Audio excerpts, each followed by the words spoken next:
sequence in that game And is it's a repeated over and over and over. really, really long game, and they don't have that much music in it. Just living in your mind rent free. Uh-huh.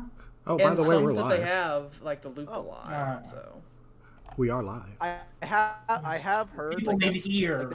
People need to hear how bad it is. We are on the welcome screen right now. If we want to make one last little check. I mean, you should probably have somebody check. Probably. I've got a lot of fuck it all in me now, so if something's not working right in the actual game, I don't even give a shit. It's like I did what I could. Drug of champions. Hold on, I'm working on it. It's like, well, the stream audio sounds fine. Okay. Then in that case, we'll just go ahead and we have to go with God. The evidence told us that it's fine. We have to trust the evidence. At least ours. I didn't hear William yet, but he wasn't speaking. So. But for the grace of God, go heard on. it was fine. Okay. It's like whenever I looked at that VOD before, it looked fine, so hopefully everything's fine. It's like, Jesus, take the wheel. Take the wheel. A couple people sound a little quiet, but other than that, it sounds fine. Like, me and Alex sound kind of quiet, but not ridiculously so. I'm scared. Oh, I forgot. Oh, there was another edit thing I was going to do that I forgot. I mean, I don't know, We're Jordan, too far in. It's too late. I was going to make it to where all the capitals had 3 population at the beginning. Jordan, did you feel like anyone was excessively quiet, or how was your check? I only checked just to hear the audio was working at all. I didn't really pay that much attention. The audio is working. That was the all primary. that's important. At this point, we just need it. Make sure to shout extra loud. But yeah, one of the main. If you gotta get one of those horns and put it to your ear to hear us, you know, whatever, it's fine. But yeah, one of the main complaints I heard about Persona 5 was that the music's good, but there's hardly any of it. There's like 3 songs. That's all. And the tracks themselves have a lot of looping audio in them. They do. It's maddening. But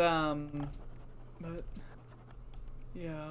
There's not one droning one that plays when you're just walking around the city that has particularly drilled itself into. Oh, it worked! It worked! Oh. It worked! We just had to do the intern thing. Yay! It just decided to... It wasn't just visual, by the way. The numbers weren't updating either, so I don't know what the fuck all that was about. Octavius Coulter. Or Cutler. Mm-hmm. That me. He has a top hat. It's that boy. We're very industry. So much. What on earth are those? Is that unit? That's a land ironclad. Mm-hmm. What? A land ironclad. Ironclad.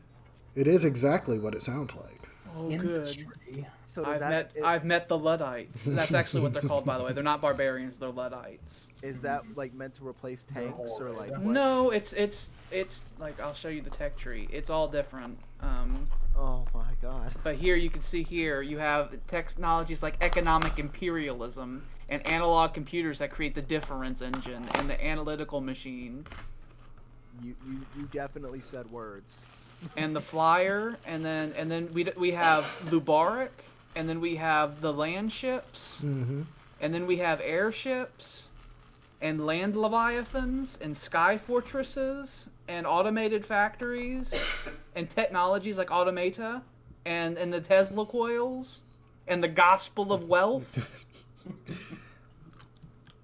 We can be Andrew Ryan. Money.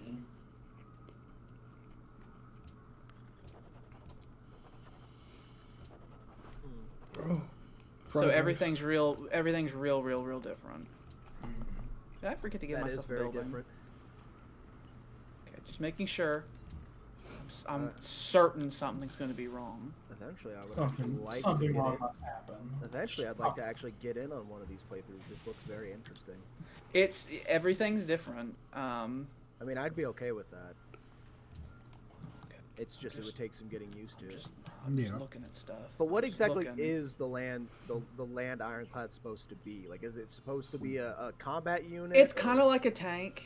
Okay. They're like tanks, but a bit different. Let me do that actually. There's but they also, are combat. if you look at if you look here, winning the game is totally different. There's a League of Empires where all of us are competing. It's the game. The game is a lot more cutthroat. We're less like nations and more like companies, and we're really cutthroat. I'll And fucking end you. It's like so we're it's not really friendly at all. I'll fucking Like, end there's you. not going to be any alliances. That's so not it's happening. kind of like steampunk Outer Worlds. I used whenever in the first stream, I used Outer Worlds as a description for kind of how it is. Mm-hmm.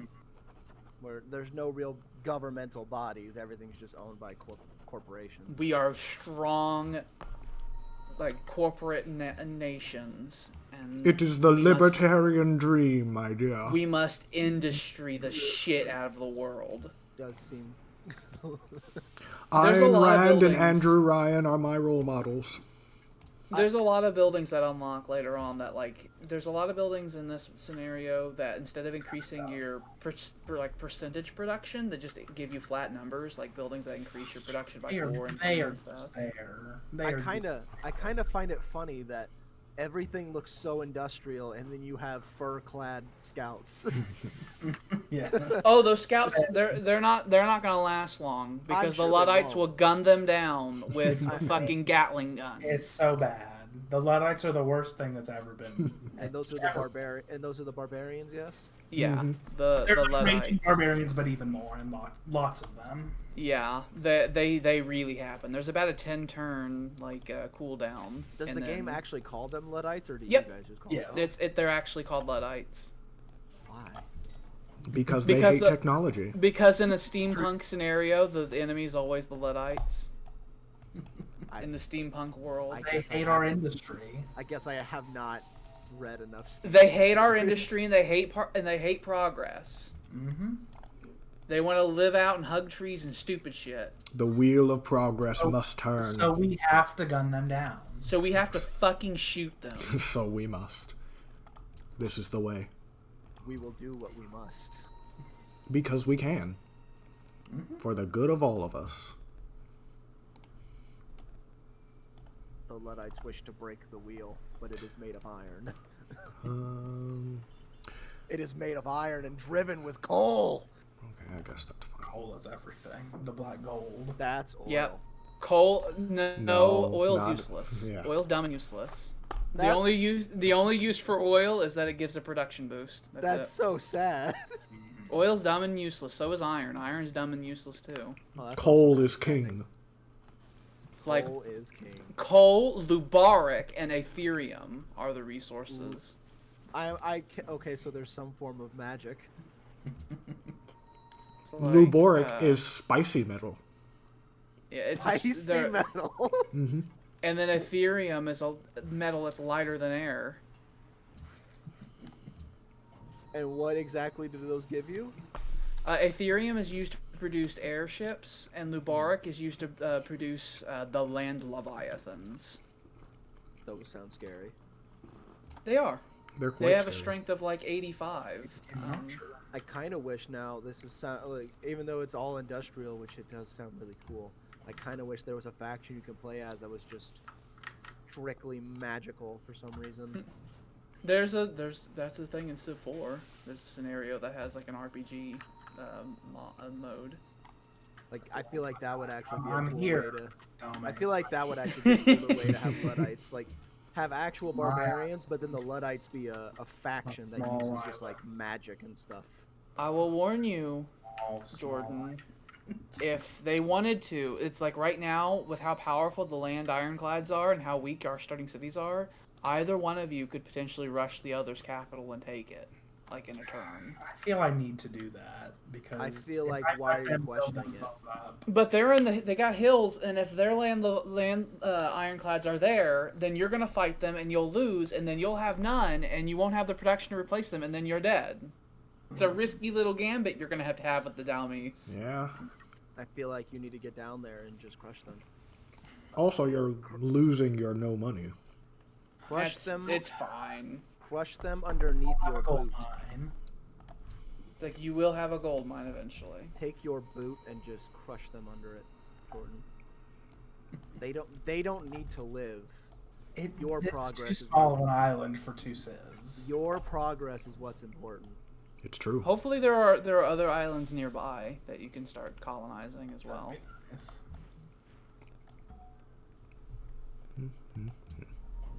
I wish Endless Space had a hot seat. It does. Oh, it does? Yeah, it does. Endless space. The only Makes problem sense. with it is that it's a problem I have with all the Endless franchise. They have decided that they don't like turns being normal. They want turns to be like weirdly simultaneous, and I hate it. It is kind of weird. I really hate it. I do like the game though. I actually own it. I love the fleet combat so much. That was one of the things people criticized a lot about the game. Was Yeah. the sort of card, rock, paper, scissors way of Yeah. it. I have learned that kinetics are god in that game, and Well, it depends. I like the empire building elements, and I would like to have my own little corner where I plan things and develop things, and people leave me alone. That's what I like in that game. I very much enjoy just killing things, and I have found that kinetics are god because the AI always invests really heavily in shields and lasers, and I just invest in armor and kinetics, so I just kind of rip through everything. They're preparing to fire, bring up the shields, and it's just a slug just rips through everything. And they're like, these barbarians! These filthy Luddites. I'm terrified that one's gonna spawn like right here next to my city, while all my troops are just out exploring the island. Now that you've said that, it's gonna happen. I do have to point out there's fully 3 times as many city-states on this map as there was on the other one. Prague. And they're still quite spaced apart. There'll probably be islands we'll find later that have 3 city-states on them, and that's just who lives on that island. You know, it's funny with Prague right next to you, William. Like, it's close enough that you definitely should conquer it, but it's far enough away that it's gonna be a bitch connecting it to your empire. Oh, is that so? Early game. Yeah, like early game, it's gonna be a hassle. I feel it. I don't want Well, this. I think you're wrong, and you should leave. Like, I thought you were wrong and stupid and dumb. And you should suffer. 1, 2, 3, 4. That's actually a good place for a future city. 'Cause it's got a river and everything. There's just a black patch in the ground. That's where It's it delicious coal. Delicious coal. Feed it to your children. Put it right on the dinner table. Who needs pepper? Who needs it? We got coal. We have coal, you heathen. Would you like some freshly ground coal on your salad, ma'am? Yes, I would. I feel like that's Fun fact. It's like in Victorian England, whenever they'd have black pepper shakers and they would run low on pepper, they would take coal dust and put it in there because corporate practices of the Victorian era. That's just a lot. These were the same people who put radium in makeup and shit, so that's not too surprising. There's a city-state out there. I can't imagine no one would notice. No, Coal has they- a very distinct taste. I'm sure they noticed, but There's it's I guess healthy. this is what pepper tastes like. Yeah. It's just kind of weird. Our lovely corporations told me that. They said it was okay. I guess So Jordan, for you, I put the manufacturer on top of your coal instead of the iron because the iron was outside your territory and I didn't want to move it. yeah. Kind of upsetting that oil is so useless, but it seems like it's pretty abundant. Yeah, it's abundant because it's just a production bonus. It's like I it's guess just a means for more industry. It doesn't actually it's not used for anything. It's like Well, I mean, before they found out gasoline was really important, I mean, oil. gasoline is stupid. We have Lubaric. Why would you ever need gasoline? No, I'm saying in real life. I'm saying before they found out gasoline was actually useful. Like, I mean, oil was kind of. We're gonna figure out how to make perpetual motion machines later. So who even gives a shit? Perpetual motion. Yeah. God. All this talk about refining oil is just making me want to play Dyson Sphere program some more. And later on, like, we're gonna end up getting technologies where we're gonna end up having like little like clockwork machines running all of our factories. Have you ever seen Frostpunk? It's gonna be that. It's a Gatling gun. Speaking of machines running factories, my union just got into a big hullabaloo about my job introducing labor robots. Understandably, They do kill workers. Like, it was, well, I mean, it was literally just a robot that moves around shelves that no one actually moves around. It's Like, the only people that mess with them are the janitors, pretty much. Yep, and then you hear half the janitors are fired. mm-hmm. And like the union put out a whole thing. It's like, they're not replacing anyone's jobs, we promise. It always starts that way. I remember when they put in the fucking touchscreen in McDonald's, and now they fully only have one cash register there now. Mm-hmm. Like, it starts small. They don't start big because then people will get angry. But if they do it a little bit over time, then people forget. Mm-hmm. So they had a good reason to show hullabaloo, because that means that the corporate people on top are thinking about cutting costs by adding robots. Mm-hmm. They didn't think that for no reason. It's all about that efficiency. If they Bottom can line. make more money for less, then you know they're damn well gonna do it. I mean, knock on Fuck wood, these nights. I have a pretty necessary position, so hopefully it'll be a good 10 years. Well, it's a good before thing they you have replace you it. have a union. Unions are very fantastic for preserving worker rights. Like other people, if you worked at McDonald's, you wouldn't have a union. They would just fucking fire you and tear out that cash register. They absolutely have it. would. I do like my union. It's very nice. They're very good people. Yeah, if someone steals Petra from you, that's going to be pretty devastating, actually. I Gotta do do that feel like- immediately. I do feel like the head of my union was in the his family was in the mafia at one point. Well, they knew how to get You- things done. You live his on the name East ends Coast. with a- Everyone's connected to the mafia His- by his like name is- 3 degrees his- of separation. His name is Tony Pisa. His name has a vowel in it, and he's with the union, so obvious. His name is Tony Pisa, and he has a very New York accent. He has a very New York accent. So every time I talk to him, I make lots of mob jokes. What's the difference between a New York accent and a Boston accent? A lot. Yeah.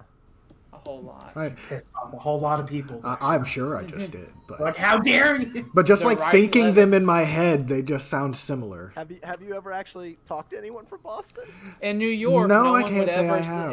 In New York, no one would ever say it's like you gotta get the car to the yard. In Boston, they speak different language. Yeah. They speak in Bostonian. New Bostonian. Boston. Get the bar to come on. That's how they talk. That's their language. I haven't been deep enough into Baltimore to find out what a Baltimore accent sounds like. Further study is needed. Baltimore. I know two things about Baltimore. I know that they have the Ravens football team, Mm-hmm. and that Hannibal Lecter was based in Baltimore. What I have seen of Baltimore is kind of shit. I know that there's a lot of. It looks very full of murder. It's like, I'm not impressed. We could go into why that's the case. Is everything? Hmm? Is everything working fine on your end? Something barbarians. What do you mean? Yeah. Okay. Is something So I think wrong? hold on. Let me disconnect and reconnect. I think Parsec froze on me. Oh. No, it's fine for me. I'm trying to disconnect out of Parsec, and How it's dare not you. wanting to. So clearly Parsec had a real big fit. I also have yet to actually see DC yet, which I really want to. You should. I just Now's probably not the best time, but Yeah, but no. Yeah, literally, one of I'm my knocking 3-day on your door. weekends was right when the big raid on the Capitol happened, and I was thinking about going that weekend. I was like, I think I'm gonna check out DC. Like, Oh. yeah. And then I was like, and then I just out of nowhere decided, fuck it, I don't want to buy a train ticket and go to DC. And then I saw the news. I was like, I'm really happy I didn't go to DC. Yeah. The FBI would be looking for you. They what? It's like, were you in DC on the 6th? Like, yeah. I was. It's like, what were you doing there? It's like, I was just looking. I was going to the Capitol. I was just going to look at the Capitol. It's like, Sam, why were you in DC? I wanted to go to the It's like, Capitol. and then we hear that, and then Sam like sends a message like they're charging me for sedition and insurrection, and they want to throw me in prison for 20 years. I just wanted to see the museums. I just wanted to see the apotheosis of Washington. It was all. I'm going away now. They're taking me away. Next thing we know, you're leading a revolution over in Cuba. Dance Dance Revolution? Revolution? Overthrow the government? Don't say revolution while talking about the 6th. That's how they got one person. Because one person, they arrested her, and she was just like, I didn't even do anything even. And then they, of course. Video, What's the This is a revolution. She had a video where a journalist asked her, it's like, well, what's happening? She's like, oh, I got pepper sprayed. And they were like, well, what were you doing? I was in the Capitol. And he was like, why were you in the Capitol? It's like, well, there's a revolution. Oh my. I just wanted to help out. I committed treason. Oh my. And what else am I gonna do? I may have committed some light treason. Like that, I would have the exact opposite problem. I'd be like, oh, I was in the Capitol and I got shot. It's like, why? What'd you do? It's like, I just wanted to see the museums. I just wanted to look around. I just wanted to see what the place You took a wrong turn and ended up in Nancy Pelosi's office. I was following a line, and then the line went. I was following the line. They looked really So excited about many something. of them had that exact excuse. Not even kidding. There was this Not big even parade. kidding. I just jumped into the parade, and we I ended saw up at the it. Capitol building. I saw a big line and I thought there must be something cool, and then everyone got really excited. The guy who was who put his feet up on Pelosi's desk and stuff like that. He said that he was pushed into Pelosi's office, and he was like, I didn't. It's like, and then cut to the other video footage he had of himself, and then Yeah. That sounds plausible. The QAnon shaman guy. he wants to testify against Trump. Yeah, I just read that a little earlier. Fuck that guy, first of all. One thing about the people on that side is that they're all opportunistic. Oh, absolutely. They'll turn on anybody the instant They'll it becomes eat each convenient. Which is why I'm so much of a fan of this Patriot Party, because that's literally just them trying to eat each other. Like, let's talk about that idea, please, please, Uncle. By Donald. all means. Feel free to rip your entire party apart and keep yourself from ever getting elected ever again. I am still terrified of him wanting to run. I was thinking of it in my head the other day, like the math of it, of a primary. And if, hypothetically, if there was a 2050, if there was a 2025, a 2024 primary, I don't know why I have 5 stuck in my head, Republican primary, there's no way any of those moderate Republicans will bow out and, like, unite behind one. Yeah, we'll have like That's 18 not going to Ted happen. Cruzes. So if Trump runs, people like Ted Cruz will be like, oh, I guess I'll run. But those Trump people are not going to vote for Ted Cruz. They're voting for Trump. So he'll get at least, 40 He'll to get to the general 60%. election. So He's still going to that get means write-ins. I guarantee it, no matter what. the moderate will have to be united candidate. And do we think that would happen? No.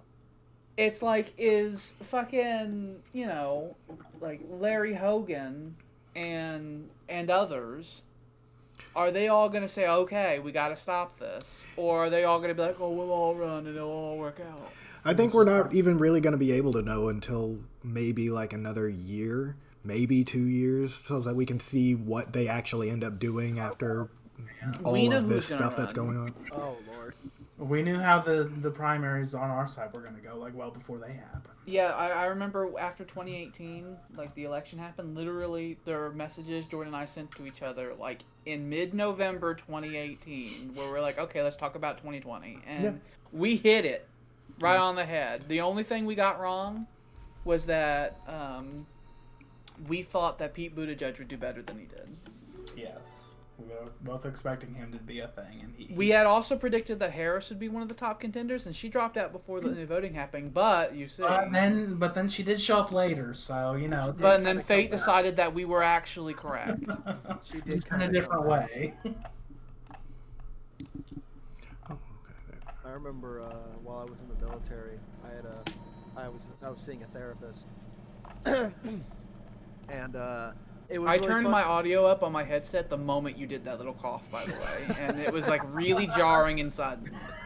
Yep. While I was in the military, I saw a therapist, and it was like it was like one of the last 2 sessions I had with her, and she started talking about how the Democrats were plotting to take over the world. Oh.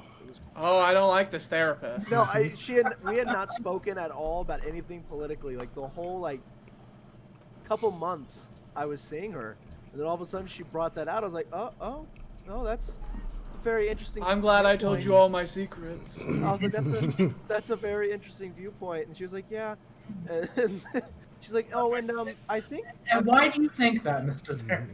No, it was a woman, and I was like, oh, yeah, that's a really interesting viewpoint. And she's like, and she just kept going on about it. I was like, okay, and I'm just sitting there thinking, I'm really glad that I have one more session.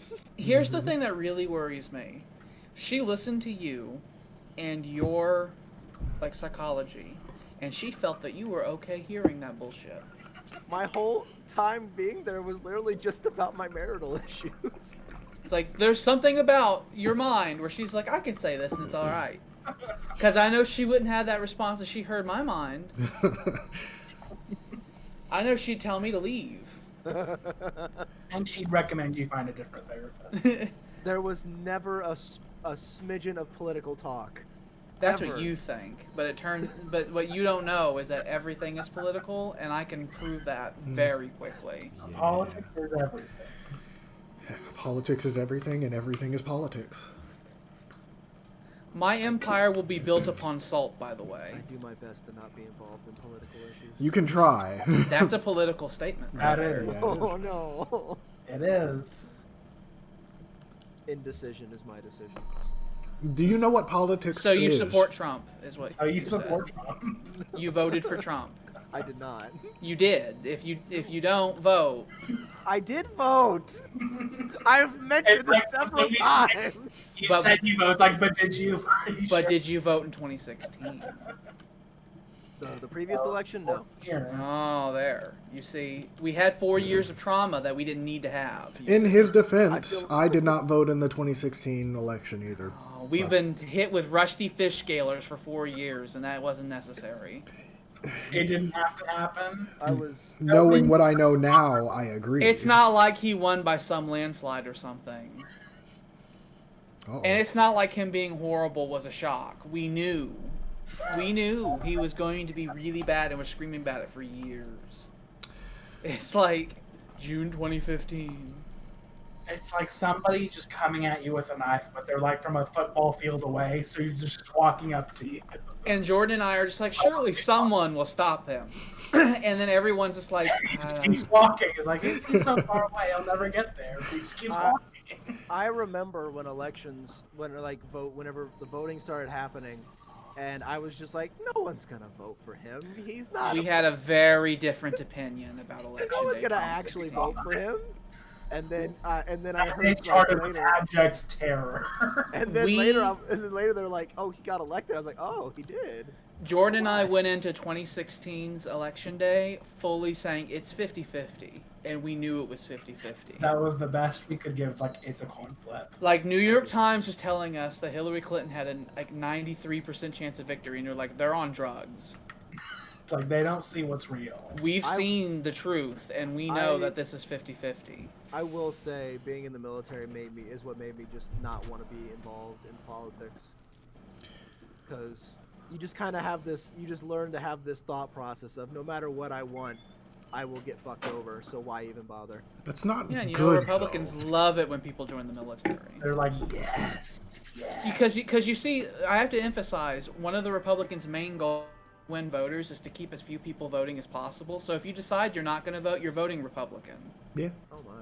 That's because that's literally their technique. They don't want voters. They don't attempt to win voters. You don't have as unpopular opinions as they do and win voters. That's not how they win. They win by making sure as few people vote as possible. They gerrymander, they make laws to keep certain people from voting. Certain people. Certain people.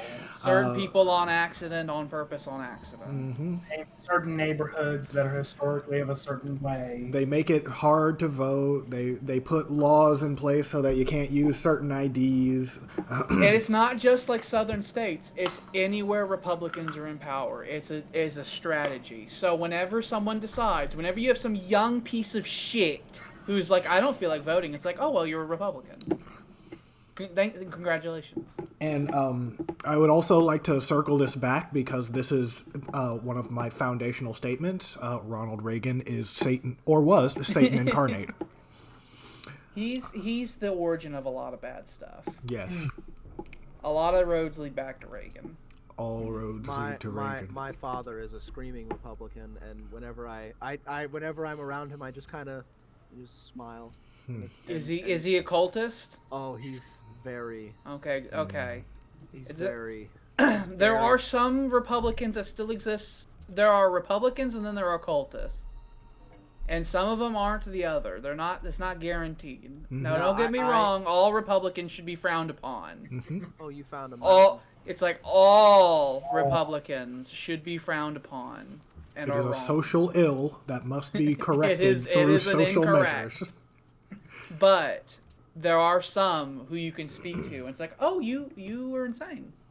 It's like you don't live in reality. Like it's like, oh, you constructed your own reality that you decided that you live in. My aunt and my great aunt in St. Louis is also pretty heavily Republican, and she put out a post about it's Facebook. And she put out a post where it was like MAGA has become TABA, like Take Back America, or something like that. Take America Back Again, or something. Let's commit revolt. And I thought it was funny. I thought it was funny. So I go to my dad and I tell him about that. He was like, "Yeah, that's awesome, TABA." And I was just like, "Oh, father." That was not meant to be a good thing. It's like, father, I was just like, in my mind, I'm just like, that was supposed to be a joke, but in reality, but I was just like, yeah. You let me stay here for free, so I'm just gonna go back to my room now. That's not enough for me. That's when it sinks in. It's like, in. oh, you can live here rent free, don't have to pay anything. It's like, no, I'm still gonna say this. Yeah. At this point, I don't think I could not be political with that kind of shit. Like, you can't just openly advocate for treason and expect me to be okay with it without. Well, I mean, even standard Republican stuff is enough to me. It's like, no, I agree. I'm good. This is getting corrected post haste. I will gladly have that argument. I enjoy having the argument, but I'm not just gonna sit here and let you say dumb shit. That started in high school with, like, a teacher would say something and it's like, no, we're fixing this right now. Mm-hmm. Like, I don't care if you control my grades. I can't. I'm trying to remember. I can't remember what class it was, but I remember you, me, a lot of us were in it. And we had a whole debate where we were our whole group was very left, and they got mad at us. It's like, I'll never stand down, ever. Modern American history. That's what it was, because I remember Alex wanted to kill the Mr. teacher. Hart. I still think of him every now and then. Like, he still haunts my thoughts. If like, I remember on Discord a while back, I literally, like, apropos of nothing, like, announced to people, it's like, if I ever saw that man, it would take all my will to not be violent, but I would have to stop him and tell him what he's done. He needs to know. What was his ill? He was one of the wrongest teachers I've ever had. He taught. So first of all, the class was not American history. It was listed as world history.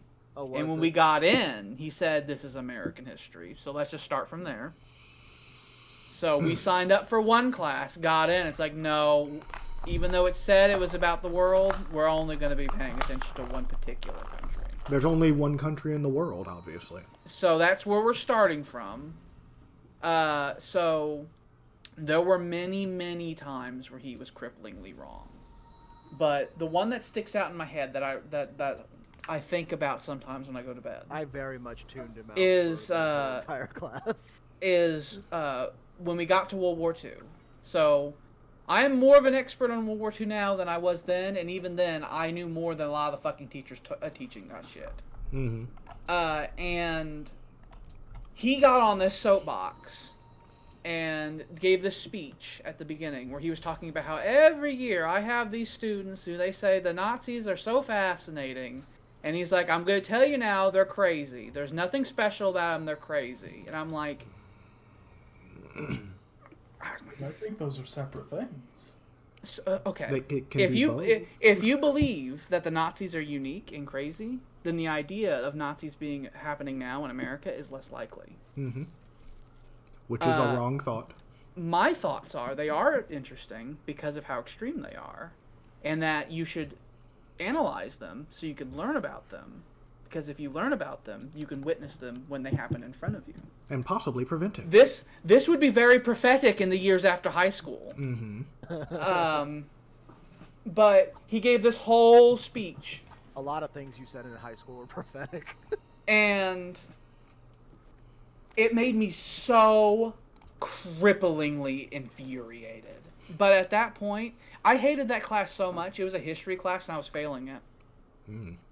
Because I hated him and I hated being there so much, and he was so wrong so often. The shit he would say. We were talking about the draft once, and what were you saying? Was the Machu Picchu? That was the special one. Machu Picchu and Nakvisten will be the two wonders that you'll be able to uniquely build because you're next to a mountain. Yeah, just wanted to get that in my head. Das Neuschwanstein. I remember it was Mr. Hartman and Miss Novak were the two teachers you wanted. Miss Novak was the one where was a breaking point. That was the one where the school had to take me out of her class because I was like, I'm gonna stab her. I'm gonna stab her, and it's the ball's in your court. I'm telling you this is gonna happen. I distinctly remember she wore a Free Tibet shirt to school one day, and you sat there so quietly. It made me so angry because I've heard her speak so long. It's like, I know she doesn't know the specifics about any of that. She's just wearing it because it's fashionable. Made me angry. Did you confront her on it? No. No. That was before everything blew up. That was before I literally got in her face. And they had to send me away. And I told the principal, I was like, if you send me back there, it's going to go wrong. What happened? What did she do? Why was she so bad? So first of all, I didn't need her class. It was an art class. I just took it because I didn't want to do it. And what I would do in her class was I would work on other things while in her class. And she really didn't like that. That was the first problem. So she got on my shit list really early on with that because she insisted I do the work, and I'm like, I'm not bothering anyone. Mm-hmm. I'm not talking to anyone. I'm just doing my own thing. In fact, most of the time, as I said, I was doing other school work. Yeah. I basically used her art class as a study hall, and she hated it. She was personally insulted by it. And so she would give me a hard fucking time every time. So that meant that anytime she did any stupid bullshit, it made me extra angry. And a lot of people in that class were a lot of preppy people who were also on my shit list and would also say things that made me angry. So it was just a real bad storm. For me, and Alex, she had a real holier than thou attitude to her as well. And That's also always fun. this was senior year as well, where I was already about to become a terrorist because of how much wrong was happening and how wrong so many people were and how you people all thought I was crazy. Yeah, me, Alex, and Diamond had our own little enclave in the back of the class. It was horrible, and I hated it, and I hate her, and she can burn in hell. I had a really nice art experience with Miss Rogers. I loved Miss Rogers. I had her one time. That was the art experience I had. I had Miss Rogers one time. She was great. Miss Novak, though. Me and Miss Novak one of those got people. along well enough just because I liked doing art, so I always, did the art that I was in there for. It was the other teachers that didn't like me because I did the art in their classes too. Novak had a shitty personality and it showed. So piss off to her for all time and forever. She doesn't pop into my head like Mr. Hartman does, though. where I'll just be sitting around randomly, like something he said will creep in, and I'll get as angry as I was the day it was said all over again. The only teacher that ever randomly pops in my head from high school is Mr. Shockley. I loved Shockley. His class was my favorite class senior year. I'll just Hey, look, the randomly Dalmese have already made a second city. Oh God. I know. They've claimed the Jordan, island. why aren't It's you fixing the theirs. issue? It's their island now. You failed. You have lost. That's It is gonna their be island. difficult. So now, oh, they have troops coming. It is their island. It is their island. Oh no. That escalated quickly. I don't have They any of came from the DLC for shadows. Civ. I just remembered that. I ended up buying all the DLC because I was going to end up getting Gods and Kings is a DLC that I like, but I did not buy it originally out of principle because many of the things they add should have been free update. I ended up buying all the DLCs though because I was going to buy Gods and Kings and it was like $20. Mm-hmm. But for like $25, I can get all the DLCs. Oh, all yeah. of them, including Brave New Worlds, which I immediately uninstalled because I hate that one. I don't like that DLC at all. Both for the business practices and actually for the stuff it changes. I hate that DLC. I imagine on Parsec though, I don't really need to have. No, DLC. you don't need anything for Yeah, 'cause it's Parsec. Because it's all my computer. Yeah. Yeah. So I'm not too worried. You don't about it, even need 'cause- the game installed or anything. Yeah, the only time I would ever probably play Civ nowadays is on Parsec. Through Parsec because they're like, you can't do mods in multiplayer because that's gay. Why And would so, anyone want to? so do this scenario we're doing right now, we couldn't do. Speaking of that, without how will Parsec. mods work when we do it in Star Wars? Battlefront? Yeah. It just works. in Yeah, that you game. run away. It just works normally. Well, I mean, so like even though we don't have it installed in ours, will we still be able to use it if William I has it believe installed? so. The mods he'd be installing would mostly be just maps. Mhm. So Oh. I believe all he would have to do is just load Oh, the map in and would be they're fine. they're dead. Okay. Even if they were at Oh, full goodbye. health, they're dead. That's a Gatling gun. They're dead now. Oh, that's another one. They're gonna die. That's I another believe- Gatling gun. I believe we're past the The 10-turn wait. yeah the rest period. I will actually move these guys over here and these guys over here. That way we are protected. Get that coal.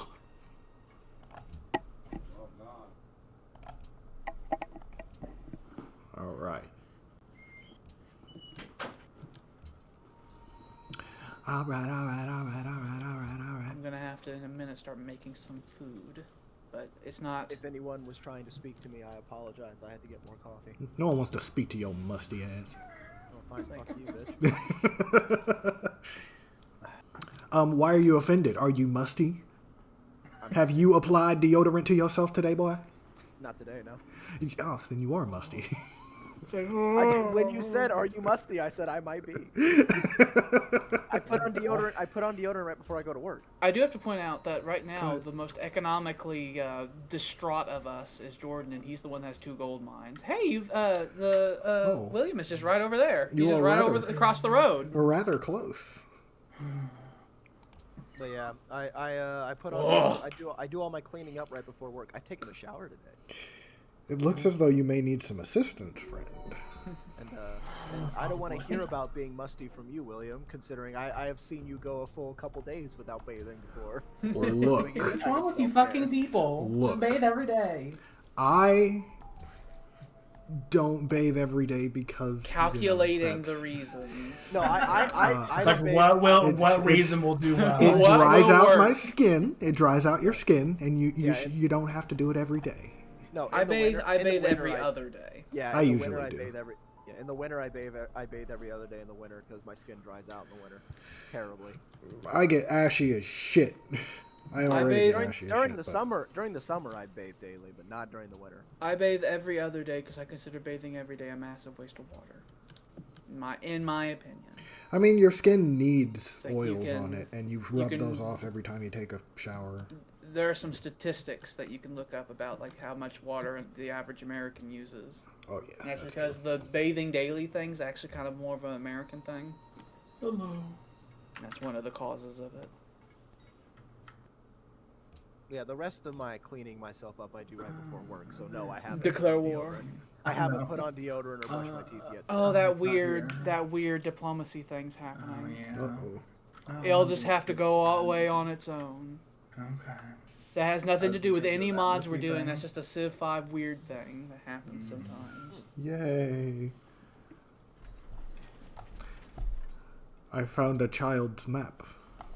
Just drawing in crayon. That's You gold. found a gold mine. And iron.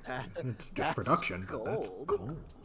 That child's like that picks up. I have useless rock. Piece of gold. This is trash. I can find a use for that. So the Civ that has 2 gold mines is the most economically distraught, and then the Civ that's in the desert currently has the highest population. Yay! That makes no goddamn sense.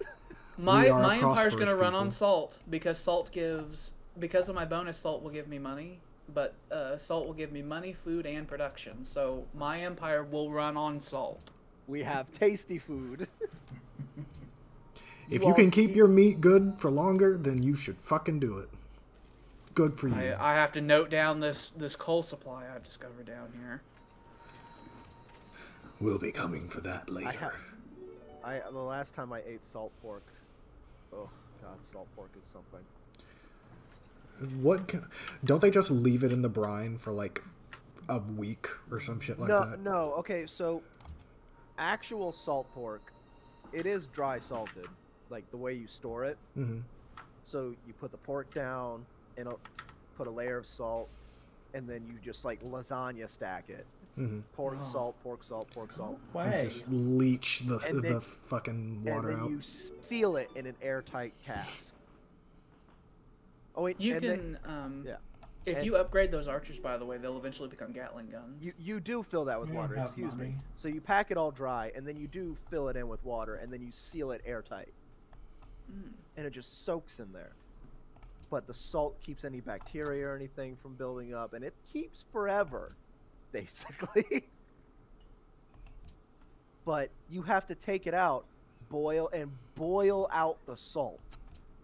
Oh, Oh, there's the embassy. oh, It's in strategic resources, Oh no. strange. Oh, weird. and they want you to declare friendship immediately. Can you? That's don't? fine. Oh, But yeah. So, and what a lot of people don't do when Oh. they boil, So that wasn't what I said. they want so much. What's Look, it's doing? America and America and the Civ. Uh, It is. Oh, oh, how- oh. Declaration of friendship.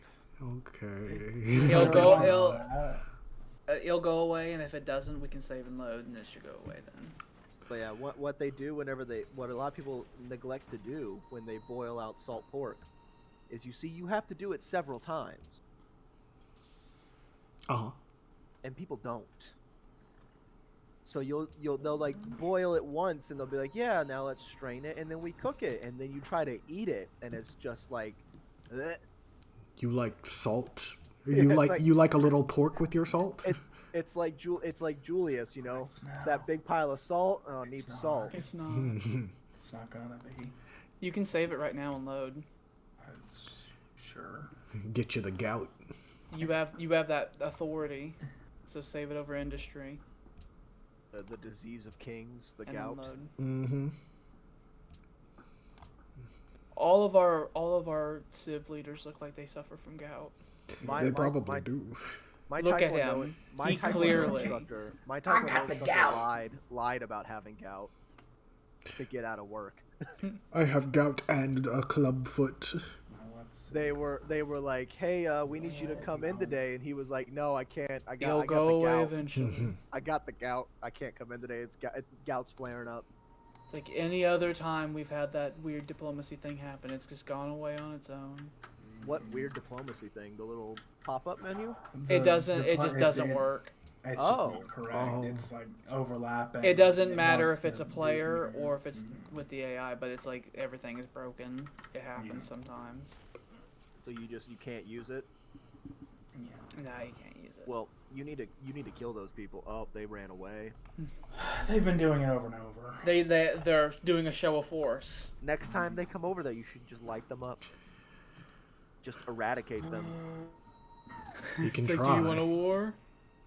You have a Gatling gun just right there in that Yes, pass but he they can't have to pay get his through. soldiers. I can't. It's like, well, if you steal their country, then, Yeah. then you'll have the money to afford. That's how you tell your soldiers to move on. It's like, hey, if we take it, we'll have money. If you want to get paid, you gotta take that city over there. That's how the Romans did it. Yeah, it's also a little bit how the Nazis kept their thing going. Just keep taking resources from those guys, and we'll keep going. Don't worry about when it has to I stop. remember government shutdowns were so funny. We were all like, we're not getting paid. Yep, I'm deserting. I'm not coming to work. I mean, I would. Fuck that noise. It was every time a government shutdown got talked about, they would have to have a whole brief where it's like, you guys are not allowed to skip work because you're not getting paid. You have orders to work. And people would be like, but we ain't getting paid. You have triggered another memory where when we had the longest shutdown in U.S. history, and I remember Chuck Schumer, the leader of the Democrats in the Senate, proposed that we pass a resolution that made it to where the military would be immune to the shutdown, and then McConnell shot it down, Said no. and then an hour later, McConnell blamed the Democrats for the military not getting paid. Mm-hmm.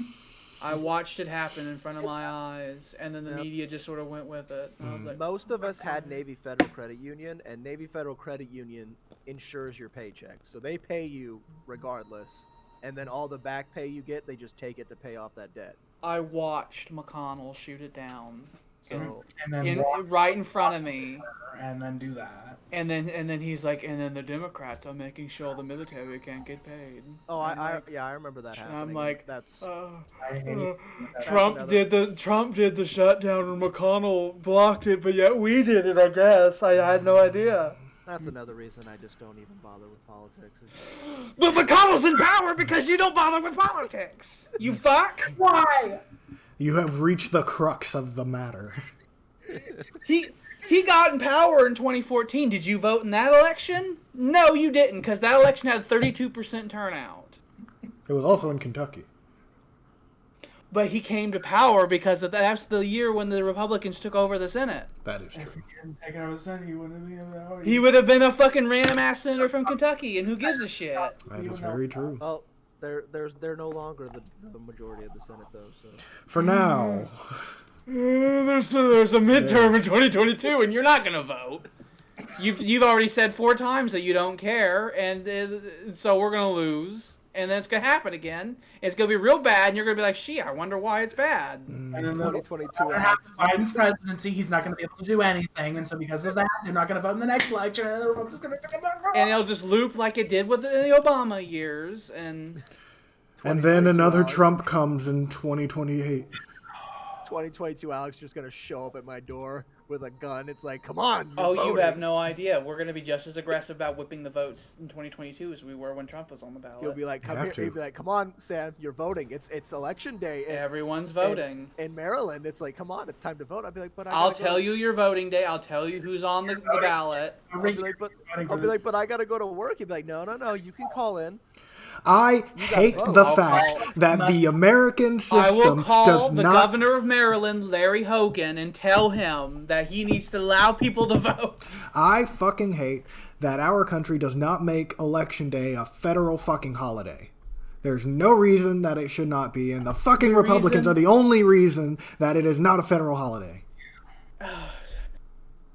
I remember over a week, and then it doesn't matter. Somebody can find time in a week. when Juneteenth, when like the Trump had that Tulsa rally, and like people got all upset because it was on Juneteenth and all that.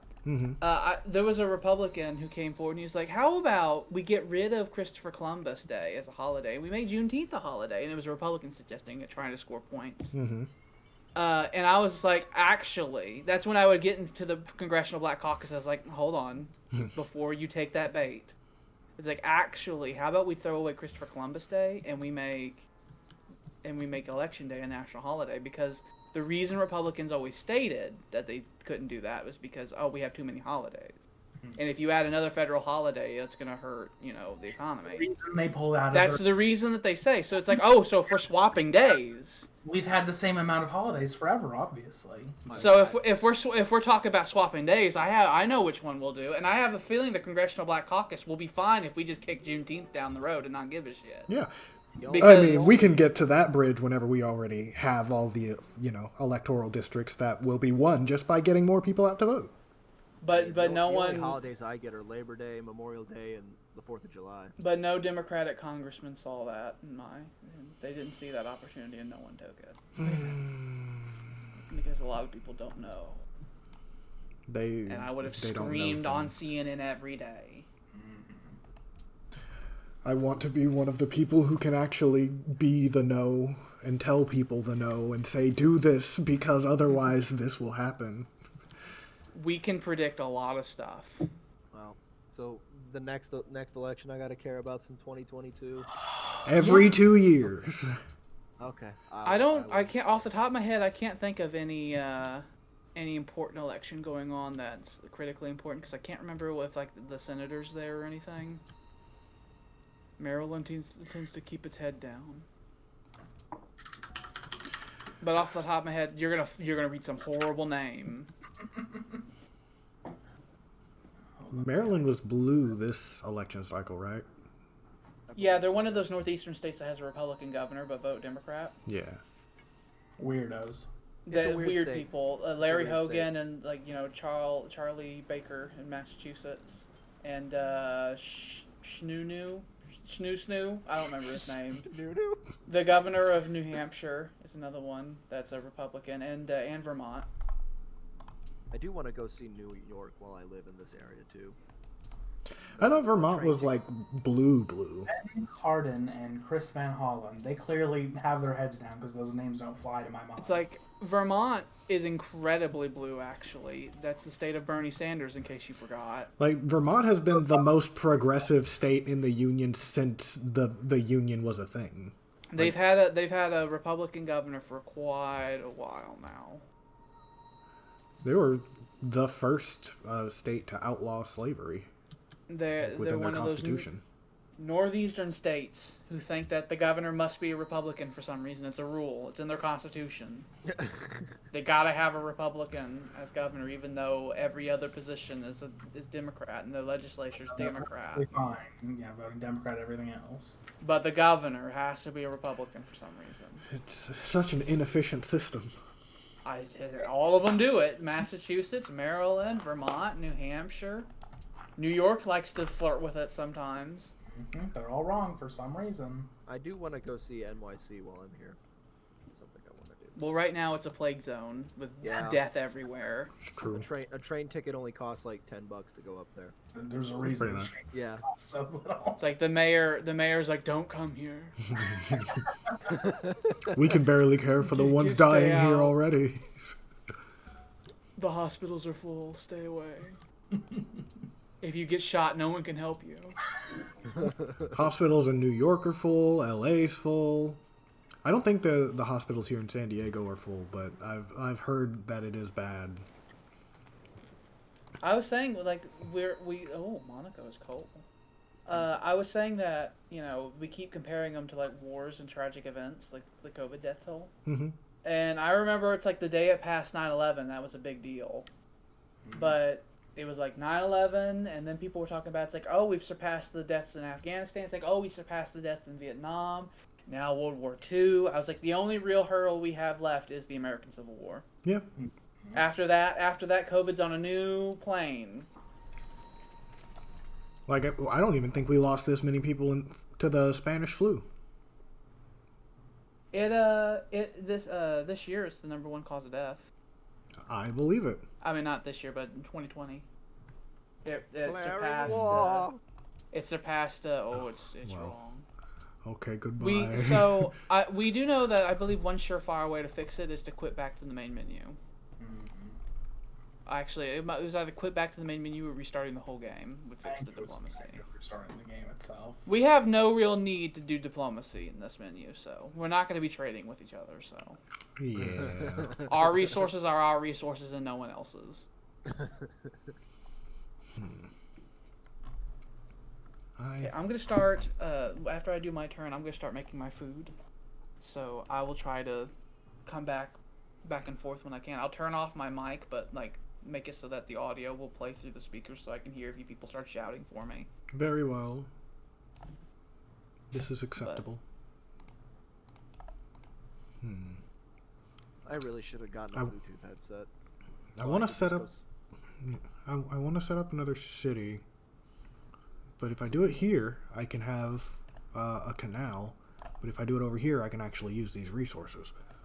And I don't want to just have a canal city right now because it's not. Yeah, you have a real important. long island here, and well, further up north, it looks like you can have another canal up there. I could, but at this point, I don't even really think I would need it. I could just Well, go you around. kind of do because it still points in that direction how it does, so it'd still consume a lot of movement if you didn't have a canal. I mean, or you could put it in that little dip, that little peninsula dip. You know, Over if here. this allowed fort stacked as canals like it did in Civ 4, then this would be a non-issue. I do need a settler, though. I think I'm going to put them up here so they can use these resources and just make a canal city later. I built a forge. I'm building artillery to defend my capital, just in case. Oh, And then I'm gonna start settling as well. I found like 3 or 4 locations that are prime real estate. I got spices, too. One right over here, and then one down here, and Free real estate. My people will be so much more happier in this gameplay. I have it on strategic balance, so all of us will get some luxury resources. All of us will get some nice, starting resources on our starting island. That'll be nice. Jordan's gonna have to fight for his starting resources. Here's the thing: if you took there's a plus to that too. If you take the Dalmese, their city has all those bonus resources next to them as well. Oh, look at that! You're hitting the military supply. You see that exclamation mark up by your coal? Mm-hmm. If you hover over that exclamation mark right now, so if you go to the military, at the military breakdown next to additional information, military overview, you are 1 unit over your total supply. So what you either need to do is you need to make a new city, or you need to take like those archer scouts you have and have them commit suicide. You'll get some money out of that too. Does every unit use coal?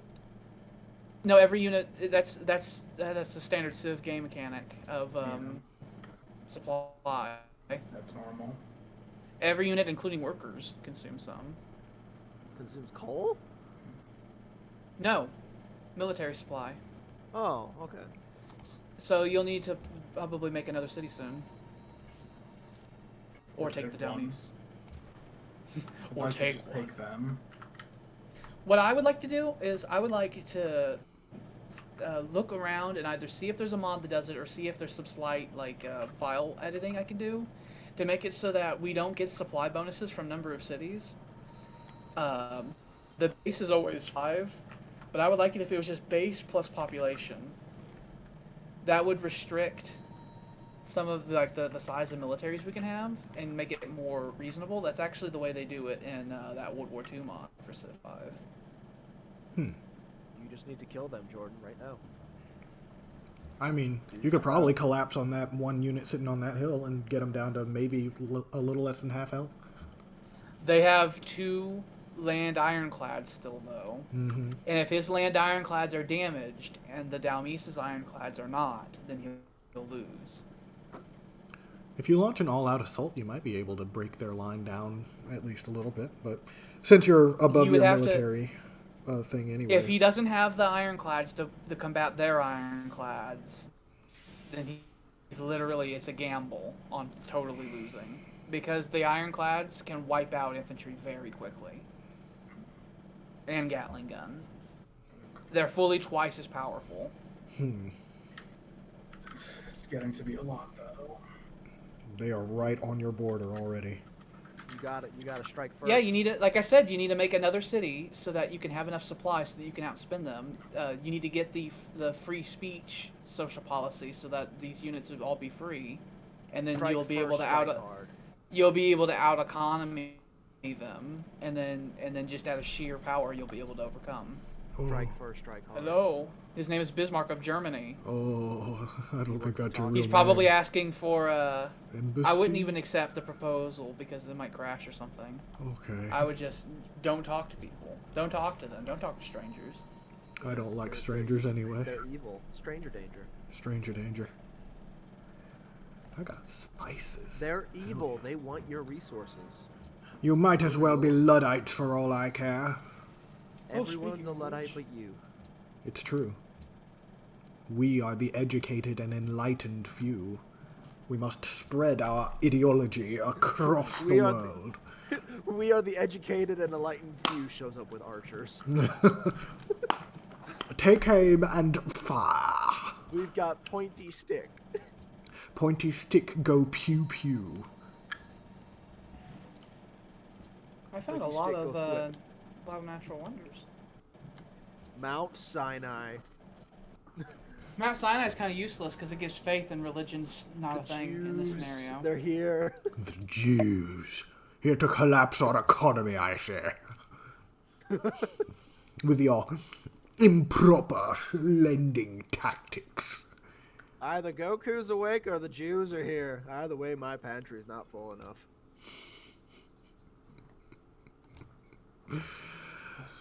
Oh, Lord.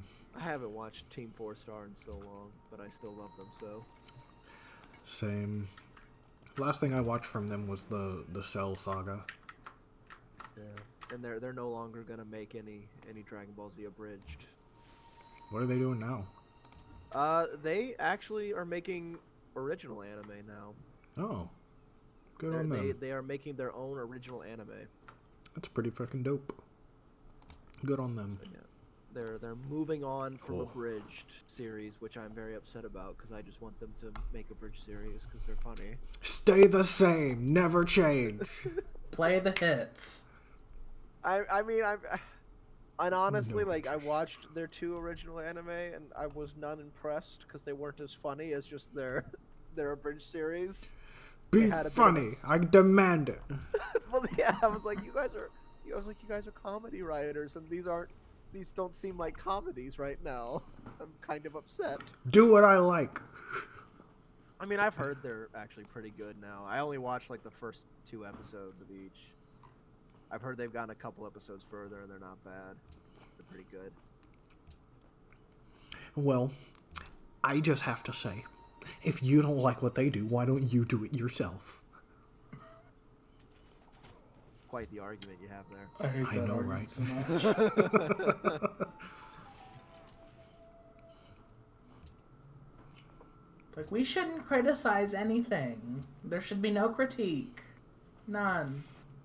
not like Everything's perfect. It's not like that's what helps you improve your craft at all. Everything is perfect. Everything is What do you awesome. mean improve? Are you saying that their shit is not as good as whatever you can offer? If that's the case, Should be why no don't you just change do to it? Anything. What's wrong with you criticizing other people from your glass house?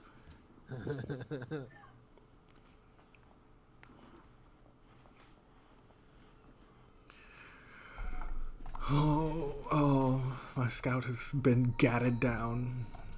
Goodbye. You lived a good life. I could make it down there. I do have wish fish and something- marble. I do wish something witty abridged would produce out faster, but he has a very small team and cannot. It's very upsetting. You upset me. Oh, I do? Why is that? Do I need a reason? Yes. I don't agree. I can't just blankly upset you for no reason. Like, I just don't like you. Are you invalidating my feelings right now? Yes. You got a funny face. I am about feelings without basis or just Oh, and what do you define as a basis for feelings, Mr. Sir? Do you want to have this philosophy discussion? something that actually makes you No. feel that way. How do you know what I actually do and don't feel? What is the word? Pathos? Pathos emotions? Pathos is emotions, yes. Yes. Yeah. Actual pathos. Like, you can't just be like, "Grr." How do you know I don't feel pathos for it, huh? Well, what is it? Like, what is it about me that strikes feelings within you? It does. That's it just does. It just does. I don't have to explain it to you. So it's formed thought with proper ethos, pathos, and logos. Yes, it is. Because I said it is. It's what I feel. It's what I think. You can't tell me what I can feel and think. What are you, I said what I said. What is this, 1984? Am I committing a thought crime here? You're right. I can't tell you what to feel and think, but I can tell you what you feel and think makes no sense. Sir, I can't with you right now. These exact arguments are what make me really, really dread the day I start actually posting my art on forums. If it's criticism that is not in good faith, just ignore it. I mean, I'm just looking. Because I plan on making a page for Twitter, Instagram, Facebook, and Patreon. Like that's gonna be my net I cast. And I'm just dreading Twitter. Twitter is a beast. I'm waiting until I can afford the tablet before I make the pages. Right now, I'm just practicing, trying to get my art back to a passable level. Oh yeah? Yeah. That's so? Yeah, I need to start just cranking out fan art, because that's the easiest way to practice, in my opinion. Gonna sell your own dojins or something? Oh, I'm not gonna sell anything. I'm not working on selling anything yet. I'm not doing commissions ever again. Maybe, Fuck you and your I demands. shouldn't say ever. I shouldn't say ever. Maybe one day I'll start doing it again, but... No, I'm gonna clip that, and I'm gonna hold you to it. You'll never you'll never draw for anybody else again. Dude, oh man, my... commissions are... That's I mean, people I know that are really trying to make a living out of it, like, God bless their souls. Yeah. May the Lord bless and keep them. That's not an easy life. It is a very unstable career. I will say that. You just have to depend on somebody thinking that your shit is worth paying for in the digital honestly, age. No, and then I mean, don't get me wrong. I did it for a little while, and I know what my art's worth. At least I knew what it was worth back then. It's not worth the same now. It's not nearly as good. But, whew, it is not fun telling someone this is what my art is worth. They're sending out I think they're ironclad. Their land ironclads are out on the sea. That's not supposed to be there. Could I just sink that? Like, I distinctly remember... If it's a land unit and I have a sea unit, can they just go away? Theoretically, I distinctly remember should someone say in yes. high school recommended me for a commission, because someone wanted me to do art for a D&D campaign that he was doing. This was in high school. Mm-hmm. And he was like, well, I want you to do my character sheet, and then if you do well on that, you know, I'll talk to you about concept art. I thought, okay, that's fair. And so I was like, so for a full character sheet, do you want something done with physical medium, or do you want me to just do something digital? Mm-hmm. And I told him, well, and he's like, oh, well, I told him, if you want me to do it traditionally, it's going to be a lot more expensive because I have to pay for all that shit. Yeah. But digitally, I can do it a lot cheaper. He was like, oh, yeah, okay, we'll do it digitally then. I was like, okay, so how big do you want it? And he was like, well, why does that matter? I was like, it does. How big do you want it? I can do a 19 by 20 for $40, which is really fucking cheap. Mm-hmm. 19 by 20 is big paper. That it is. That's a big size. So I told him I can do a 19 by 20 canvas I'll do it for like $40. He was like, oh, that's kind of expensive. I was like, then you don't know what you want. Be gone with you, sir. People will try to haggle you because no one will believe that your price is what price it should be. I'm gonna pay you in exposure. Fuck that. I've got all these friends that would love to see your stuff, so could you just pay me for that? And honestly, the reason I am so against it, my art teacher from Ren Lake, she warned us about that. I remember I told her someone wanted to just put my art on their open forum. She was like, "Oh well, how much are they gonna pay you?" I was like, "Oh, Melissa, they just said they're just gonna put it on there. against me. They're just gonna put it on there, and it'll just expose my art. More people will want to pay for my art." She's like, "No, fuck that. Yeah, You gotta Work for know what free. you're worth, honey." it's true. Don't ever do work for free. No. So yeah, now I do not. But what I was asking is like, since it's a land unit, can I just instantly make it go away? I don't think it'd be instantly, but you can hurt it really, really bad. I feel They like can't do anything. theoretically, They can't do anything back to you. if you they wanted to can't- declare the war and do the blitzkrieg, they have their other one in That's what Marseille. I mean, because they're ironclad. That's Yeah, a they big can't. thing. They can't hurt you from sea, as far as I remember. A land unit cannot attack you while it's in the water. It can attack it can like go on land and do a land assault. So like, Mhm. if there was something on the shore, it could come off the water and do like basically a D-Day. I can see that there's nothing there though. Can you not But- just do the right-click hover over it to get the battle preview? Or I guess No. it wants you to do Because the there's war no first. war. Go to war. Just do it.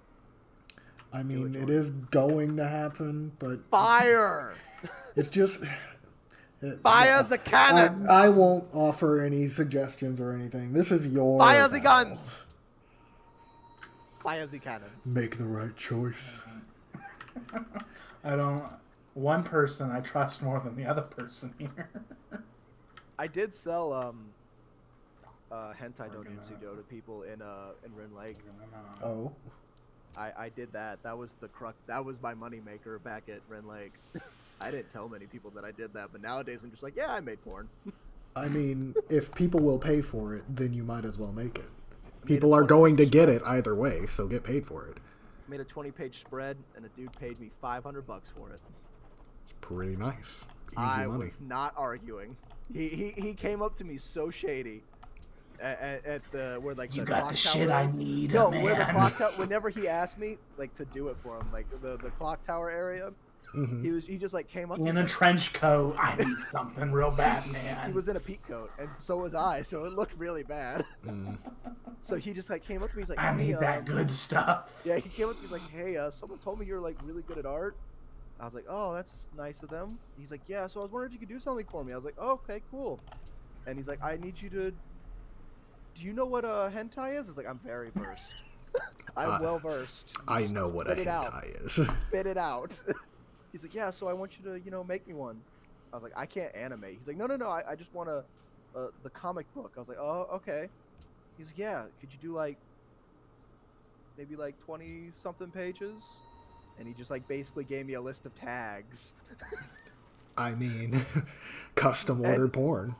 This had happened before in high school, and I flat turned it down because I was in high school and I had morals back then. Suddenly Ugh. things are more desperate. I was a year later. I'm just like, a couple years later, he's just like, "Yeah." I was like, "Okay." I mean, he's like, "Yeah, I'll give you 500." I was like, "Sold. I'll have it next week." You were just saying, no, I'm not going to do it. And then 5 years later, just, all right, honey, this is the cost. This is what it'll cost you. A couple people asked me to do that for him, and yeah, I like $500 became like my benchmark. I was like, "You want this? You got to pay for it. You want the good shit, you gotta pay for it. You want that good?" You don't get nothing good for free. And I sold like 2 or 3 of them. They're floating around somewhere. They're just in someone's closet, probably sticky. I doubt it's in a closet. I feel like it's either in the closet or a landfill. Maybe a desk drawer or a nightstand. I didn't- Just I don't waiting for the gentle glaze of a I don't remember these people's names. I hardly remember what they look like, and they paid me They in cash. remember you. They paid me in cash. They were shadows. You made their dreams come true.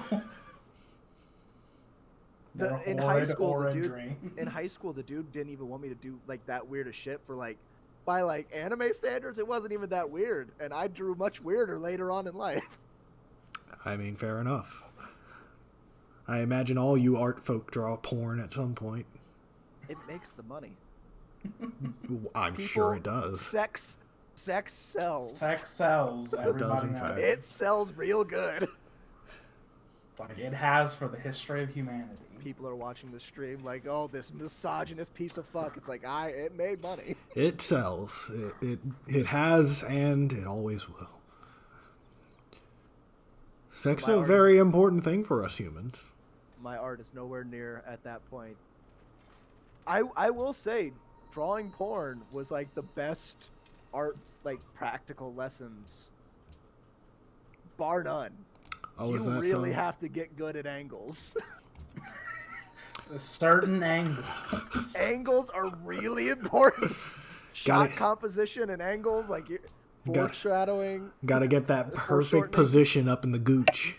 No, it It'll help you with really anatomy a is. lot. No, yeah, it really helped with anatomy. Oh my god.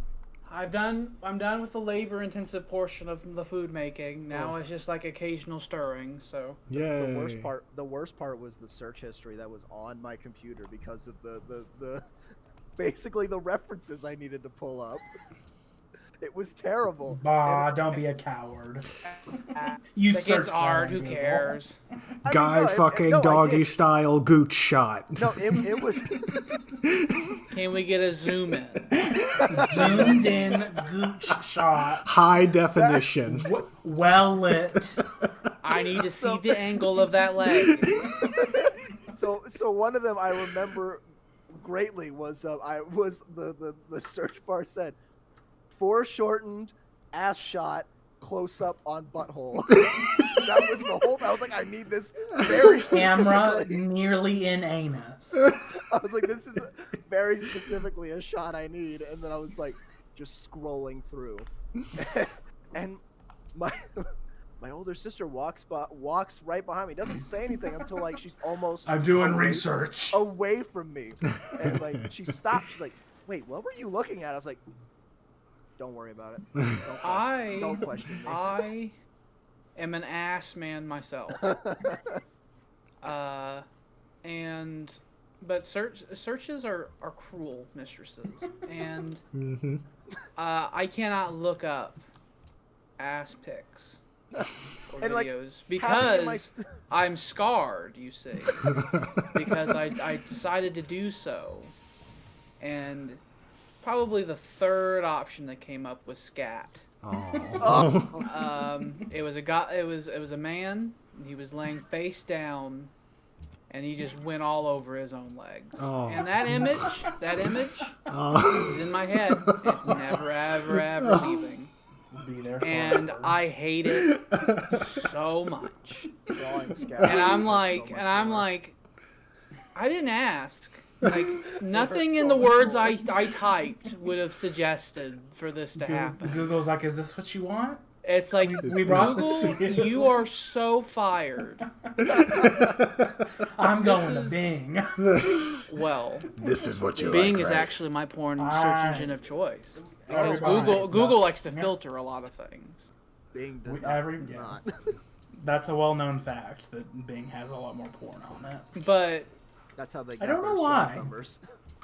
that I is a just good I just question. do fucking incognito mode usually. My guess probably is that Incognito Google mode's might for operate pussies. more on like a if you advertise thing, whereas I think Mm-hmm. Bing possibly might just grab stuff that sees that's popular. I could see that then. That might be the reason. I just go on incognito mode and go to Pornhub. I just don't even.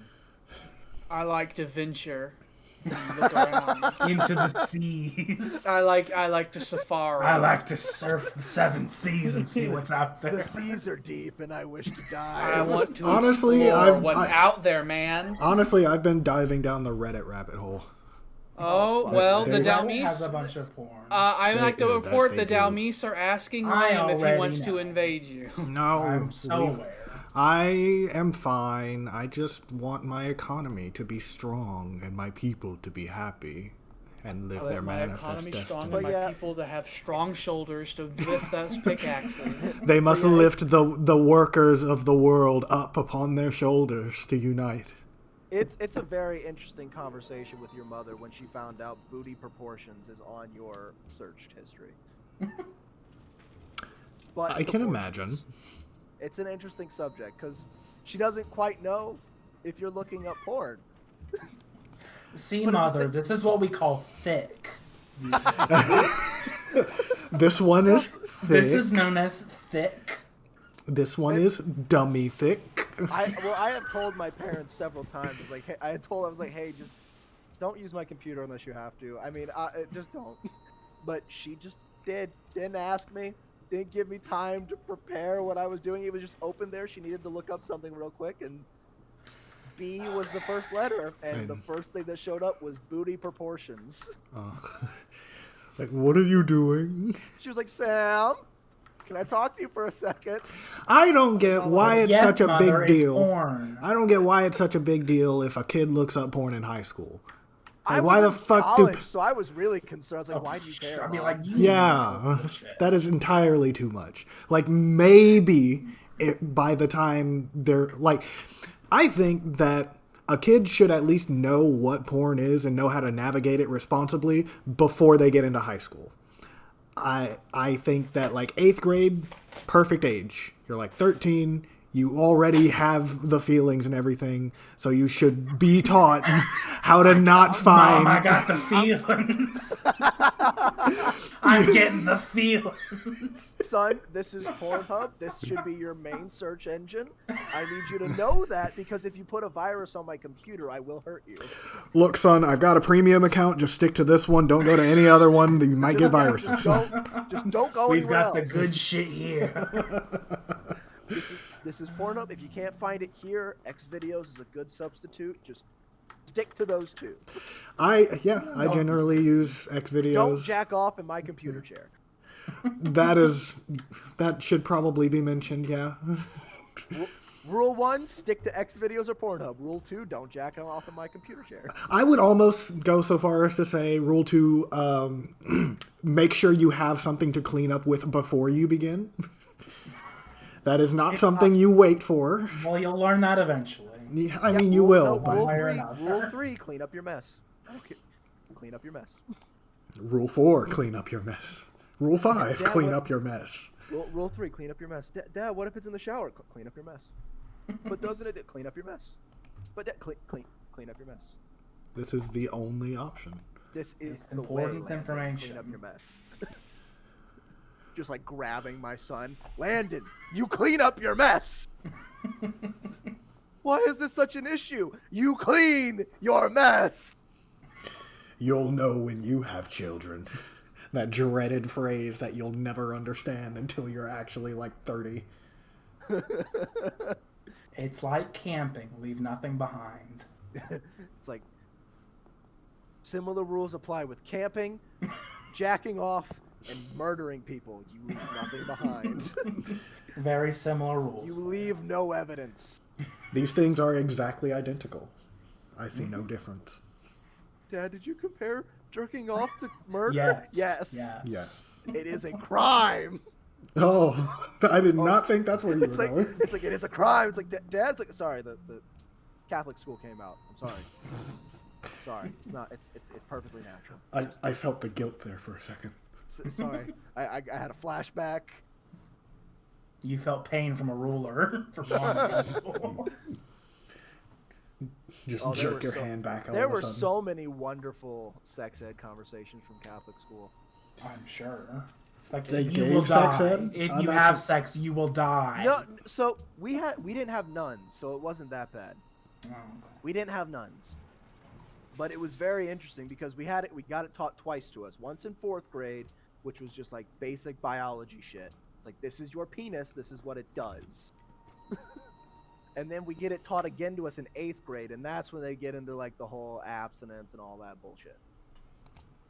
They didn't So- do anything in grade school, really. There was the puberty thing in, like, 4th grade, but that Yeah. didn't cover anything with sex. So it was really only until high school that there was technically any Wow. sexual education that happened. I don't know why. Well, Very in fourth, weird. In 4th grade, they gave us the bare basics, and I remember there was the whole, okay, boys, you're gonna go to the 5th grade classroom for an hour, and then girls, you're gonna go to the 5th grade classroom for an hour. We're all gonna have Also a very chat. weird that they split the kids up, and then so you only get half of the understanding of anything. Don't Well, the they- girls have the pee-pee too? Well, you know, and you know Not what? quite, but You would think it would be better to teach them both sides. You well, would in fourth think. grade, it was like it's basically like they were telling them about periods. Like that was the big thing in fourth grade. And they didn't split us up in the 8th grade talk, but it was so funny because it was like, so we had the 4th grade talk, and they basically just gave us the bare bones. This is what's gonna happen, and this is how sex happens. So, and then we move along. We get to 8th grade, and I remember the teacher had to do it. It's the same teacher who teaches us religious studies. No, and That's a is good funny. combination. So our religious studies teacher was also our history teacher, and first day of that class, she was like, "Look, this is what this Catholic school wants me to teach you. Fuck that." Exact words. Fuck that. Good. I'd say that's an appropriate reaction. She was like, "We're going to talk a lot about religion, and we're going to talk a lot about history." She's the teacher that made me love history and religious studies. History is important. She dared to question. It left an impact upon me. But anyway, and then we got to the sex ed stuff. And she was like, "So I got the curriculum for sex ed, and I was really surprised I got it because I thought someone else was teaching you this. But since we're here, I got what they want to teach you guys, and I'm just going to tell you right now, it's terrible. So we're going to change that."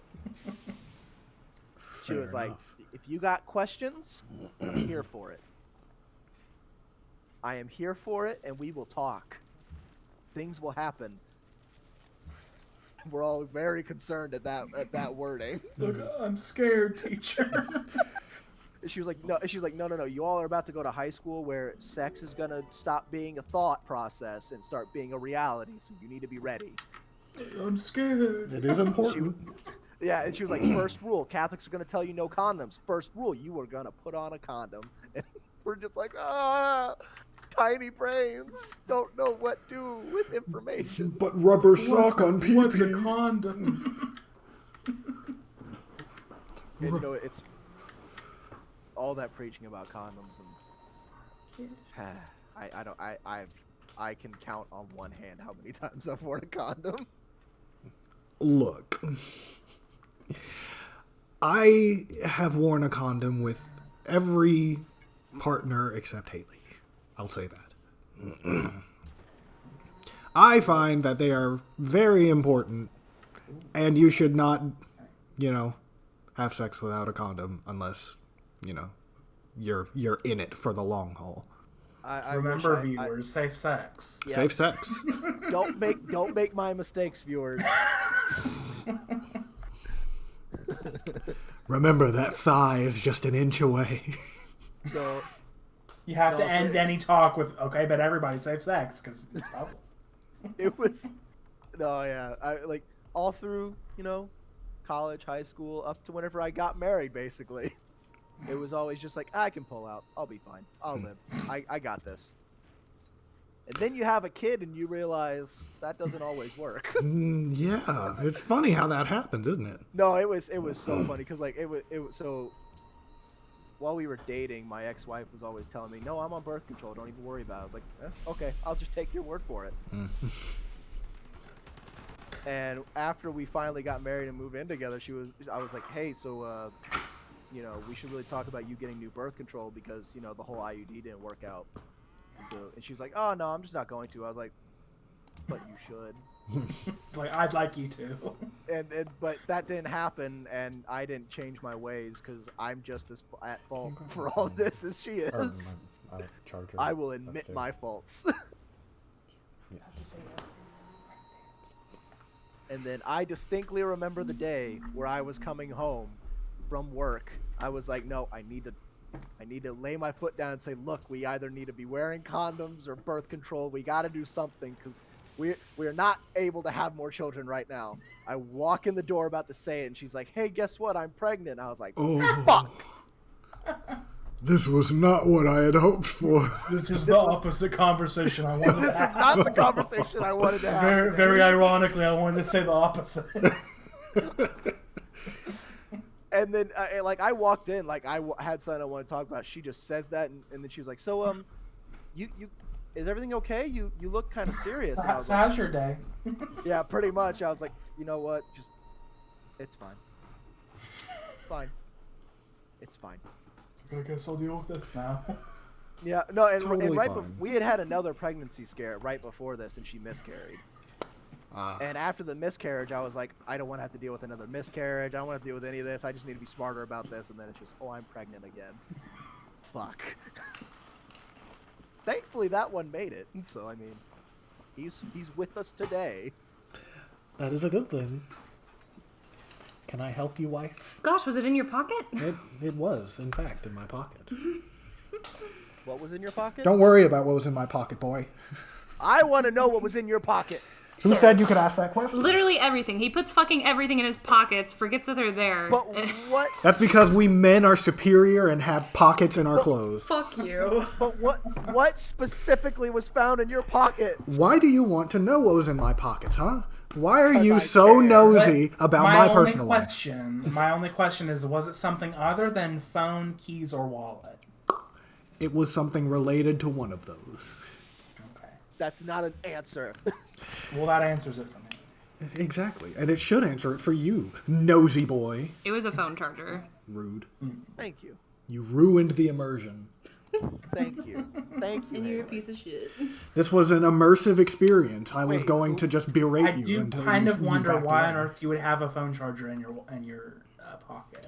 Because it I just never took it out of my jacket pocket last night. Whenever Oh, I a jacket left. pocket. That's totally different. Oh. I was thinking your I was actual thinking, pants yes, pocket. pants pockets. I was like, who carries a phone charger in their pants pocket? Yeah, like, I carry all kinds of shit in my jacket pockets. You know what? That's It like kind of my makes main- me wonder if maybe all those wallets you lost long ago are secretly just hiding in one of your pockets of your many jackets that you have. It is very possible, but those That's clothes are likely on- long gone. Honestly, that's a 90% probability. That is, I would say 90% is a good probability there. I agree. Discovering these fucking masks like years in the future. It's like, oh, there's another one in a jacket pocket. I actually just bought the both of us custom made ones for Christmas, but they didn't show up until just after Christmas. But that's Custom neither made here nor what? there. Masks. Mine, mask. mine has a cute little Baphomet goat, and it says "Hell is other shoppers."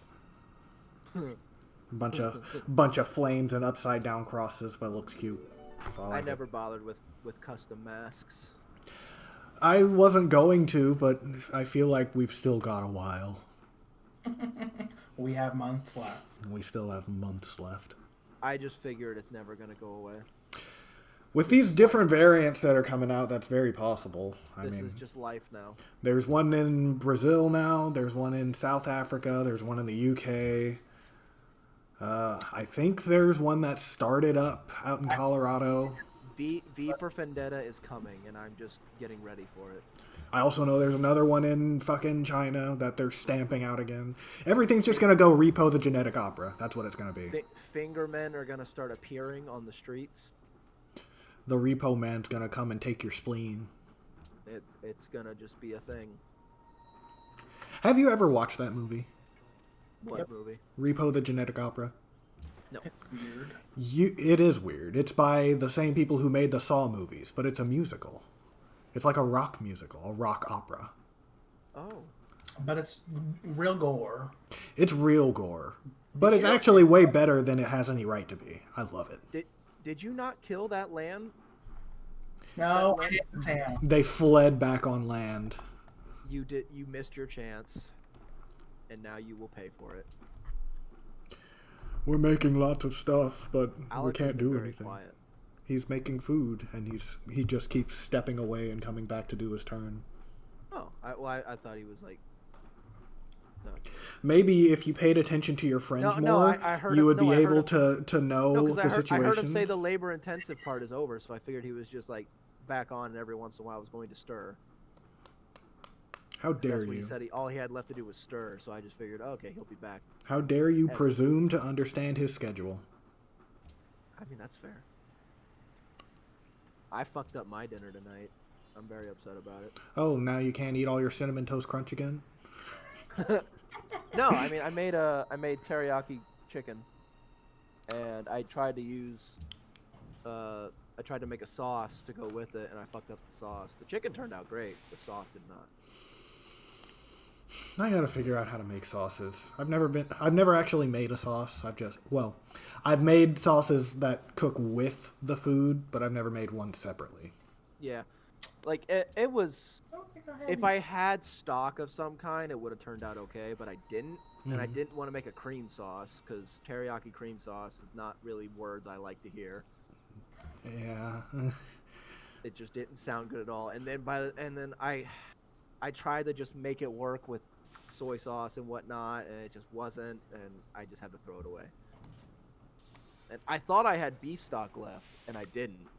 So like I had put the flour in to make the roux start happening, and I opened the cabinet. I was like, "There's no beef stock. Oof. This has gotten difficult." Things are not going as planned. Yeah, this went from normal difficulty to hard. I don't know where to make another city. There's nothing here. Go up to the north. You have, is that spices in the jungle? Yeah, no. On your same island? Just take over Mar. Oh, you is have that what it's called? you have bananas on there. You have spices on that island off to the west. You have, I think, Making more bananas to the north. Well, it doesn't look like they have any land ironclads on that 4 city. You could just take over that and then hunker down. You'll be able to get a lot of people in a city up in that north. I tend to make my cities very far apart. I just like how it looks, so that once they've expanded in the future, it covers lots of area. Yeah. You might not have much of an I- option here, though, I don't. No, you really don't. and you need that production because they're I getting I there. rapidly expand every time I play Civ. I rapidly expand, or I try to at least.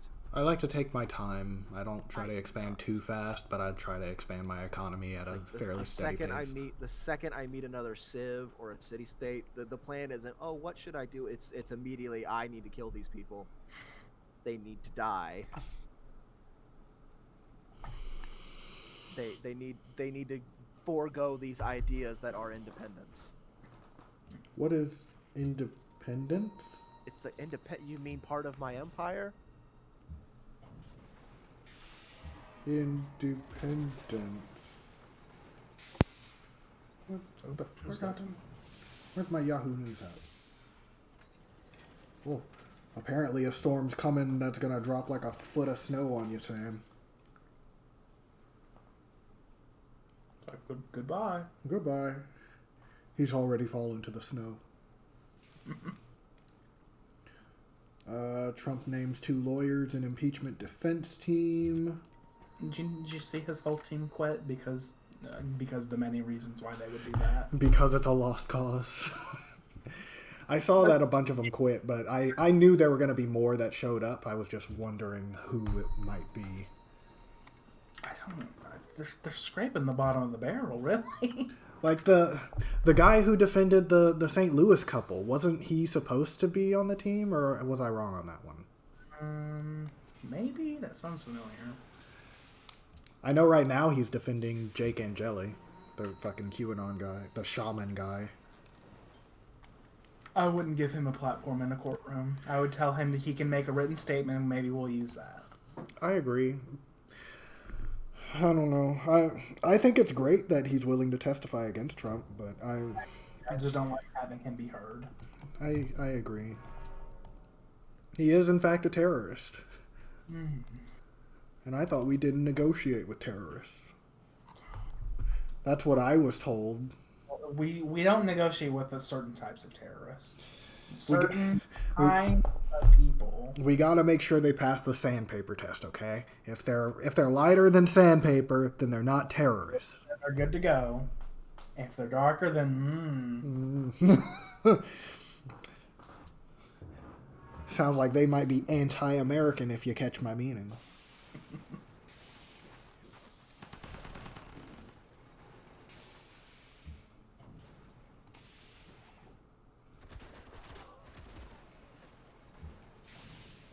I've seen new numbers about the fucking vaccines getting distributed every single day. I've lost track of what each number means. It's like 49.9 million going here. They had 31.1 million here, and it's just let me know when it's my turn. I want it bad. Give it to me. I want it. Just make it go away.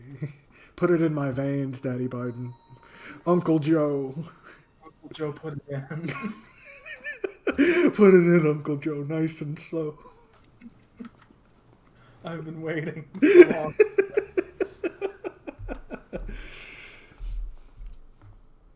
Can't wait to feel you inside me again.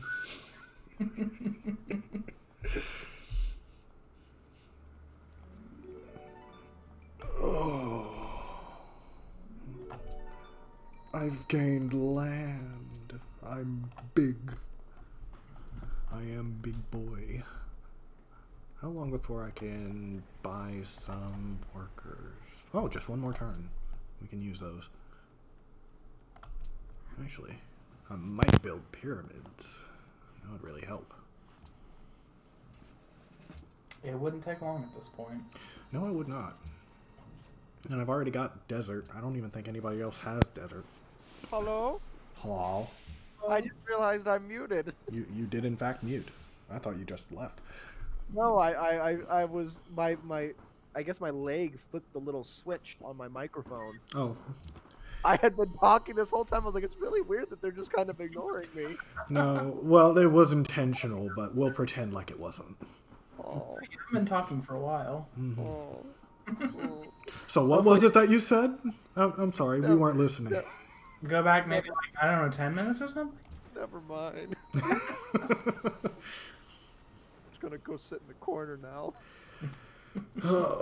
So Haley and I were actually discussing left-wing anti-government sentiment against right-wing anti-government sentiment earlier today, and the difference between actual anarchists and libertarians, essentially.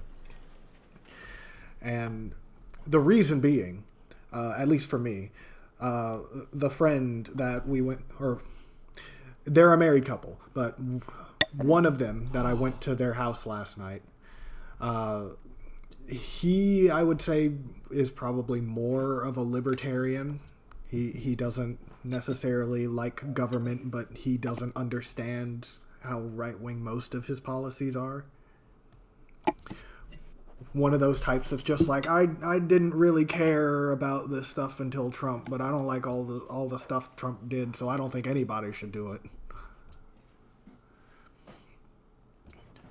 And I just want my gay married couples to be able to have guns and grow pot. you can do that in, the other way. It doesn't have to be The libertarian. Democrats are in favor of all those things you just said. Yeah. Like, yes. And they don't want to get rid of labor standards. The people who say that they aren't are for the other side, or just trying to get you not to vote. As long You as see. as long as my gay married couples can have guns and grow pot, I'm happy. The Democrats are for every one of those things. It's true.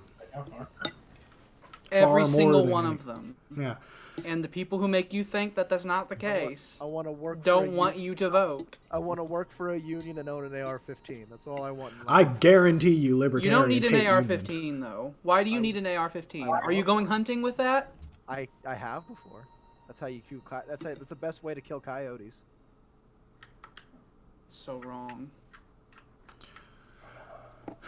I am just against automatic weapons. I don't necessarily care about having Oh, a no. long Oh, rifle no, because no, I like- understand how that can be a thing. No one needs to own an automatic weapon. Yeah.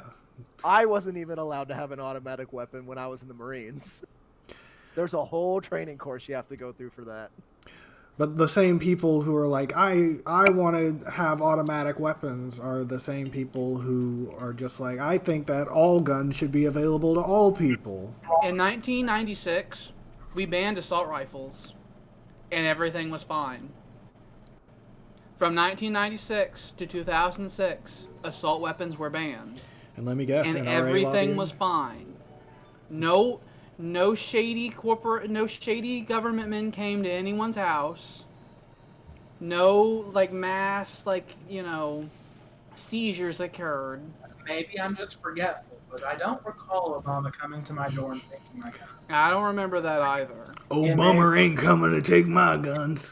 In my mind, I'm not going to say for sure, but I don't think it happened. It's like almost every bit of information about guns is total lie. It really is. The NRA is nothing but a lying platform. That's why they can't stay in New York anymore. It's like we had in fact banned assault rifles and everything was fine. I agree with the general right to bear arms, but there should be I do too. a limit. I think that limit should be relatively agreeable, you know? Like, I the founding fathers would agree with us if we could time travel back and show them an assault rifle. Like, Yeah. yeah. It's like you set up a dummy like 30 feet down the range. And nail it all 30 times. vaguely And then you reload and nail it another 30 times in 10 seconds. And then be like, do you want Listen, everyone to have one of here, these? right? The founding fathers distrusted the American people so much that they set up an electoral college because they were afraid that Americans wouldn't understand how voting works. That is so they true. wanted to create a middleman to make sure they didn't choose wrong. That is It's true. like there are people who think that they did that, but also at the same time thinks that they believe Americans can handle having assault rifles. Mm-hmm. If they knew what guns would become, they wouldn't have had it the way that it is. Yeah, I agree. And I feel like the only reason that it was the way that it was because it was the only way they could justify having as, advanced arms as they did at the time. If we just say, oh, well, I guess we'll let everybody do it instead of just the people who are actually fighting in the revolution, then we'll get enough support for it. That's because at the time, when the country was founded, we didn't believe we would have a military. The United States, when it was founded, had and believed it would continue to maintain a militia-style army. That is where true. we would have a very small force to defend critically important locations. But if we ever went to war, we would do a call and call in the militia. We also were hotly against wars of aggression when we were founded, so we didn't ever think we'd be invading anybody. Weird how And that so, happens. And so whenever you put those into context, the right to bear arms makes more sense. It was a security thing. They wanted people to have access to guns so that a militia could be called. That ain't exactly relevant these days. Nah, not really, no. a militia in the Second Amendment. It's almost as if that's part of it. You want my empty promises? Oh, Jordan has money now. Or, that's not Jordan, that's Alex. I like things that go boom. The boomsticks And you can have that. You can have that. Once again, you can have that. There's no one saying you can't have that. Many, many times every second. But do you need a full assault rifle, though? And if you say yes, I'd have to ask, what's your position on having, full-on explosives? And if you say yes to that, it's like, well, I guess you can live in a country like Syria, and you can see how that works out. And then libertarians would even go so far as to say, I think there's if you this have the weird money, you culture should... that's created out of lies. Yeah, and they're just like, I think if you have the money, you should be able to buy anything, even up to and including nuclear weapons. Oh. I mean, There are people who believe that. Oh yeah. I don't want Jeff Bezos to have a nuclear. I have exploded tannerite and found it very entertaining. I'm sure. There are other things you can do. There are other things that don't involve arming the masses with explosives that you can do. That is generally... There are other avenues that won't cause mass death. Entertainment has come a long way since the invention of firearms. And we also know for a fact that including those do make mass death. We have the numbers for it. We stuffed very large soup cans full of tannerite and shot them, and it was quite entertaining. Only a global plague was able to eclipse the standard day-to-day of America. Yeah. It was many months into 2020 for COVID to succumb gun violence and car accidents. Took a while. It's fine. Totally fine. We live in a normal country with normal people and normal rules. It's all very normal. This is fine. I do hate that you just see the clear variables. It's like I see nothing. Yeah, things are just the way they are because nothing can stop it. So many Strange, people though, that believe I that. have- It is strange though. I have no desire to own a gun for the sake of hunting. I have told people I literally wanted to be able to shoot somebody. Oh, that's not good. Then you Yep. shouldn't have a gun. I want it in my house so that if something happens, I'm just gonna make the problem go away. Well, fun fact. Here's some statistics for you. People who buy guns for that intended reason are statistically more likely to shoot someone for reasons that are not justified. By about a 3-to-1 margin. Yeah. I learned that whenever I was looking up gun laws. Whenever I was thinking about getting one. I'm pretty sure also the majority of gun deaths are suicides, aren't they? I actually don't know about that. I think a lot. I know it's a large It's percentage. a large number. Most male suicides, it's like 75% are done with a firearm. I can break down the psychology as to why. Because we get it done. In 2018, 24,432 people in the U.S. died by firearm suicide. Firearms are the means in approximately half of suicides nationwide. In 2018, 13,958 people in the U.S. died from firearm homicide, accounting for 35.1% of total deaths from firearms. Firearms were the means for about 74% of homicides in 2018. So more people died by suicide with guns than by actually killing people. But a large number of deaths during crimes happen by firearms. Yeah. So in general, firearms are not very healthy for a society. They are. A And the polite reasons society for is why an the armed Second society. Amendment exists. That is doesn't not relevant. how it works. A polite society is a society that has structures in place that pretty much enforce normalcy. In most societies, that is the police force. And there are different... You know, if we didn't have such widespread guns, we wouldn't have to have such high paid police forces to police those streets that have guns washed all over them. And if we didn't have to do that, we could afford to have more institutions in our cities. It's true. And we wouldn't have to have a big movement about defund the police because that's just the way It's things like would it's all be. connected. It's like everything's connected because everything, like we said earlier, is political. Everything. And whenever you just try to abandon the political element, it's like, oh well, then you just don't care then, huh? Mm-hmm. So it literally affects everything. Can't get away from Because it. the reason that the police are so militarized is because of gun violence in the 90s. Mm-hmm. And it's just been justified with that same violence ever since. Oh, I have money now.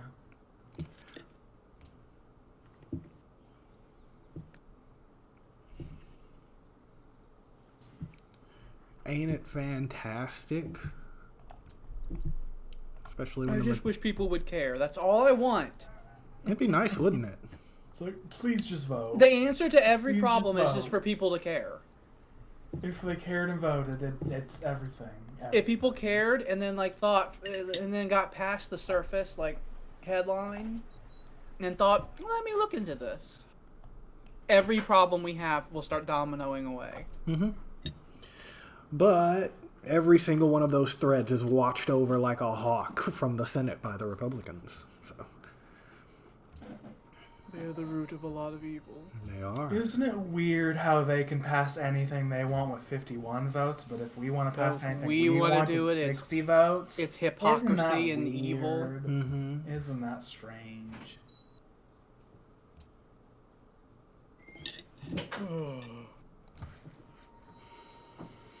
I don't know why that happens. It's a mystery. Had to pack my lunch because I knew I was going to forget if I didn't. It's pretty important. It is. So, what would be the effect of getting rid of the filibuster? We could do things.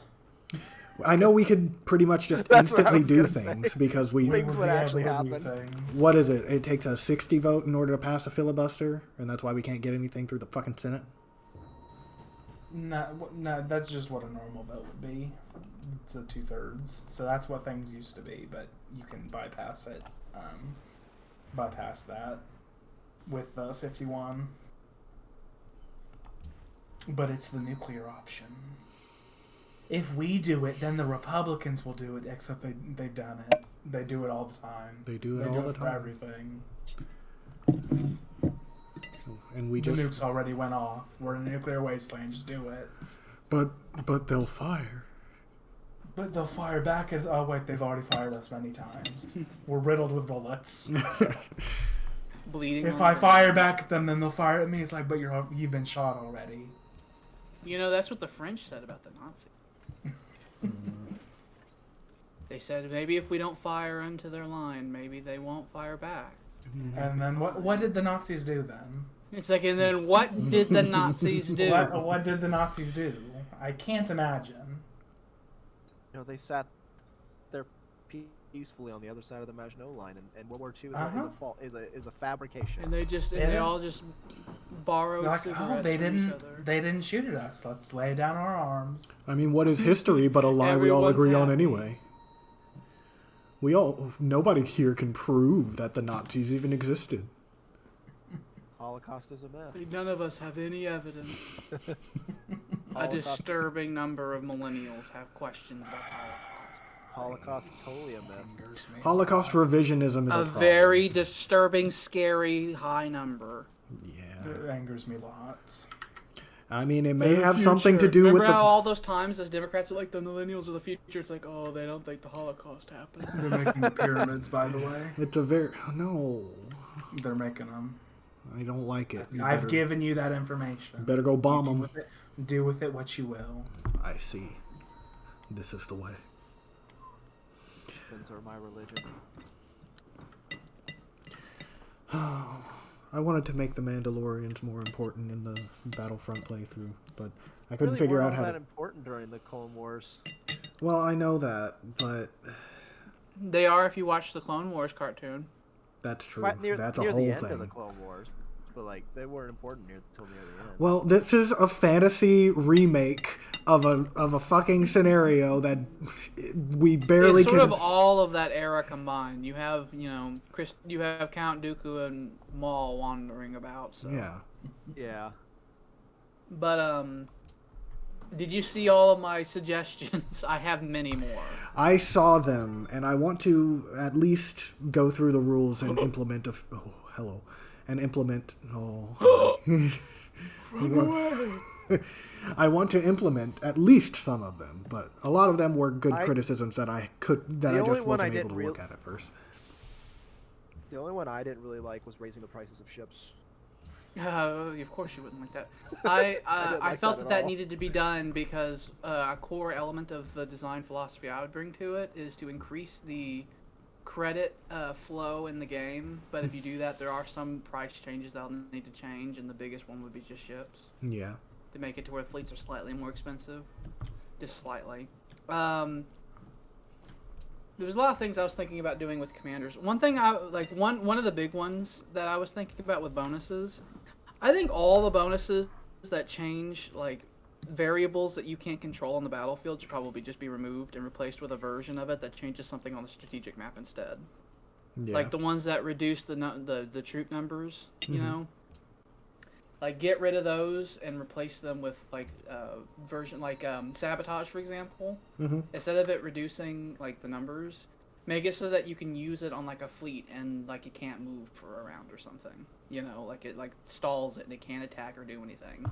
That would be Basically, nice. it basically initiates the invasion cooldown.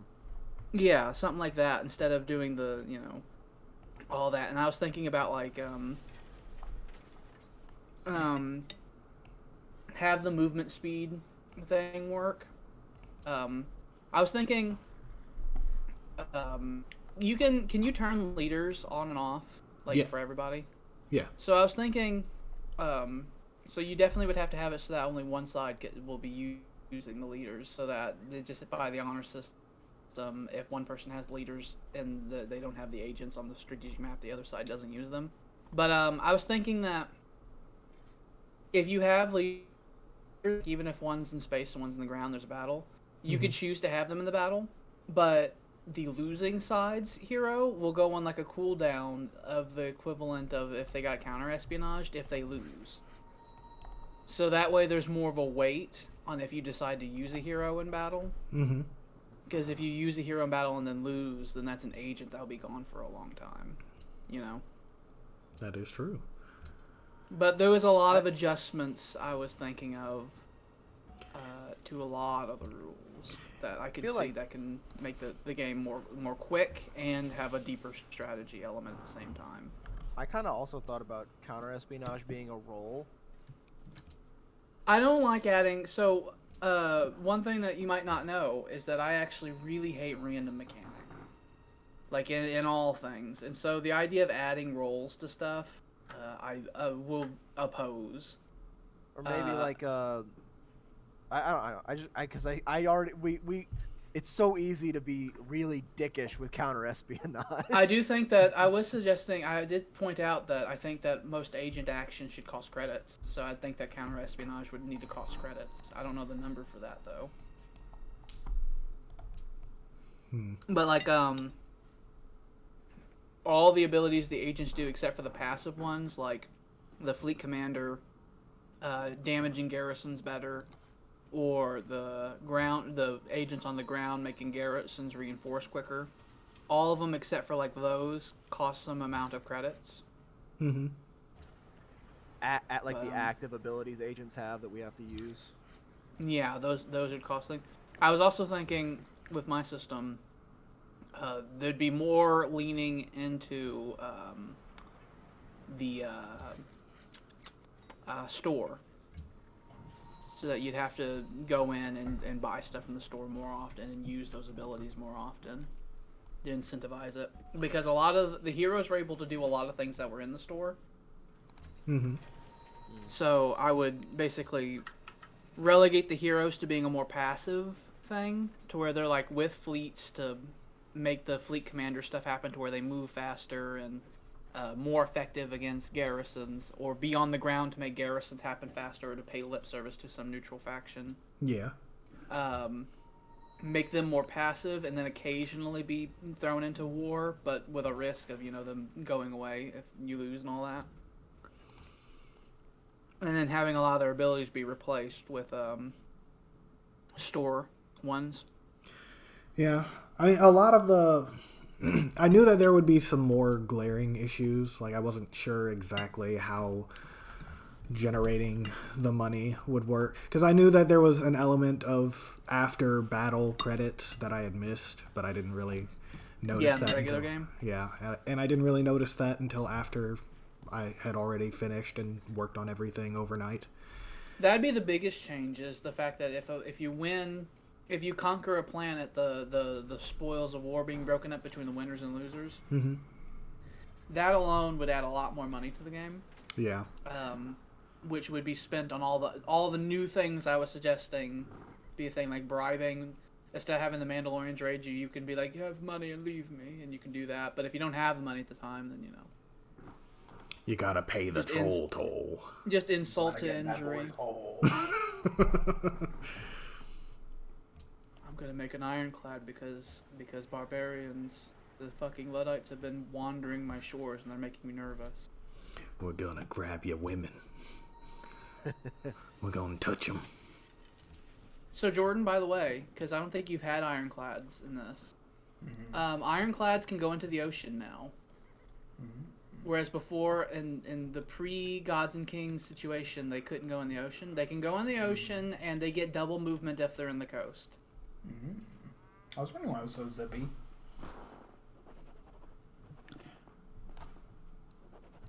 Can the land ironclads actually attack from the water? No. They are land units. We were wondering about that earlier. You missed your chance, Jordan. Hush. Well, that's a lot of money you're making now. Could have just removed a big problem. Most of his income was being eaten by a unit. So I'm fixing lots of stuff. you can see what I meant by like how much faster this one is compared to the other game. We're like a third of the way into where we were at in the other game, and look at how much was already like being done. Yeah, it feels like we didn't spend an entire 1,000 years just learning how to hit things with rocks. It's like I did some testing, try to find a way to make it faster without altering the speed of the actual game. You guys like start in the ancient era the first time you played this, or? No. I made it to where all the capitals for all the players, including the AIs, had a bunch of buildings that they started with. And in the other game, we didn't do that. So that way, there's like a lot of basic buildings that would be built can just be skipped. That would be a really nice bonus. I was gonna make it to where all the capitals would have extra population too, but I forgot to do that. Well, it is that time of day for me, gentlemen. I need to go get ready for my labor, my daily labor. Go participate in the economy. What is that? I never asked that. What is it that you do here? Oh, What do you do? I am a radar technician at Northrop Grumman. That's a very specific job. Yeah, I'm specifically a test technician. So I like all the radars that come through production. I have to test them at different stages of production to make sure they're put together right. That's not a job that you'd find in the game of life. That's No. that's one of those specific jobs. Yeah. I mean it's honestly a very easy and somewhat boring job. It's literally I plug X into Y and like wait 20 minutes, and then I plug a different X into a different Y, wait 20 minutes. A job that can be done by a machine? Oh. No, because I actually have to.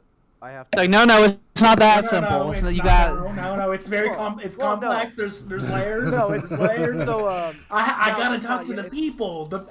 No. I'm a people person. So- God damn it. So the actual X into Y, yes. If I could have a little robot that did all the plugging for me, that would make my job very nice. Because then all I would have to do is analyze the data. I just have to look at the read and be like, okay, yeah, that's good. And then I'd be able to adjust, fix anything I need to. And then I would know my connections are always perfect because a robot did it. And if they weren't perfect, I can blame the robot. Because that's a big issue. Is like it's very sensitive test equipment. So if I plug something in and it's a millimeter off, the whole read's weird, and I have to be like, oh, now I gotta fiddle with this fucking thing. I find it fascinating that you work on radar technology, but you were afraid to open up your computer. That is weird. Because if I break my computer, You I work have to on pay literal for it. space age technology, and it's like I the just work on computer- I But work the on- I work the on mere everything. thought of opening that latch on the computer's like, no, can't. I work on airplane radars. I don't work on the space stuff. I have to deal with That's space stuff. still I space ju- technology. I only work on the airplanes. They're real simple. Real simple airplanes. The Nazis get furious. They all roll on their graves. They're like, "We tried so hard." No, I mean I don't like messing with computers, especially because I have to actually shell out my own money to replace stuff if it breaks. If I break something, I have to pay for it. Whereas at work, if something kind of just like gets messed up, it's usually not my fault because most of the stuff I deal with has no way of destructing stuff. So I just kind of plug things into things. I mean, if I'm all you afraid do, to touch things in my computer because Like, I'm physically, that's cursed, what I do. And there's I an mean- EM field There is. That- That's that how makes I explain. technology disintegrate, and I'm scared. I discovered while building my computer that as long as you just keep keep one hand on the case at all times, you should be fine because you're I would always just steal- grounded. I would just I steal knew a I gra- was supposed to do that, and I didn't do it. but I it would was just steal a fine. grounding strap from work. I would literally take one home. If I was gonna actually build a PC, I would just take one home. I clip know it to you're the supposed case. to do it, But you know what? I didn't do that. I mean, you don't have to. It's just I'm not willing to take the risk. Well, with an actual computer, I would make sure I'm grounded, because that's very sensitive stuff. Like the stuff I work on at work, I always make sure I'm grounded, just because some of it is really sensitive. Some of it isn't, but the stuff that is.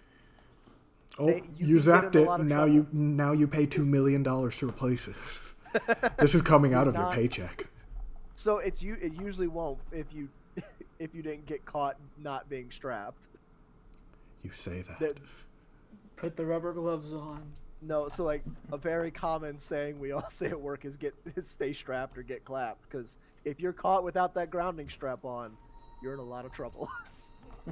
The company is just like, we will lose it all because you. If I were to short something out with ESD, and there was somehow someone caught me without an ESD strap on, when that happened, I'm immediately having to pay the company back like $20,000 minimum. The cheapest component in our radars is $20 grand. I think I would just put on the strap. Oh yeah, I always stay strapped or get clapped. Stay strapped. That should just be the new seatbelt slogan. Stay strapped or get clapped. It's like stay strapped or else 20,000. No, yeah, it's bad. For truth. There have been times where like I didn't slip on the strap right before I was about to touch something, and I looked at my hand and I have like a mini heart attack, like. There's nothing there. It's bad. The little center point on this island is perfect. All of this interesting stuff around it will be within the radius, and it will be a canal. The physical aspects of my job, yes, could be done by a robot, but there's also a lot of analyzing and stuff like that I have to do. Have I caused an existential I'm crisis sure where robots you'll just can never analyze about it things. more and more as time Oh goes no, on? like I mean, don't get me wrong, and honestly, What part of my job am I redundant? oh no, eventually my job will be redundant. I'm just hoping it takes about 10 years, so I at least get a pension from them. It's coming. Well, they're adding new robots to the workforce. And The honestly, union told you it's fine. My prediction is 2050. It's like I had machine learning classes, and that tells me that it'll go away. 9 years in, I hit my pay cap. So by the time I've worked there for 9 years, they can no longer give me pay raises. So if they replace me with a robot on that 10th year, I had a whole year where I was making at least 110 grand. Oh. I'll be happy. But then you'll be out of a job. No, because after 10 years, they have to pay me a pension. That's still not a job, though. Which is 80% of my salary. The union pension is 80% of my salary while I'm retired. Or that's let off nice. after 10 years. Unions are so fantastic. So the union is like I said, if 10 years down the road they're like, yeah, we're replacing you with a robot, I'll be like, great, give me my pension, I'm gone. I'd only be like 40. I wouldn't even be 40 yet. I'd be 36. People are doing your turn so fast. I'd be I 30, have nothing. I'd be 36 10 years from now. So if they're just like, yeah, here's 80 grand for a year for the rest of your life, I'd be like, yes, thank you. Well, aren't you special?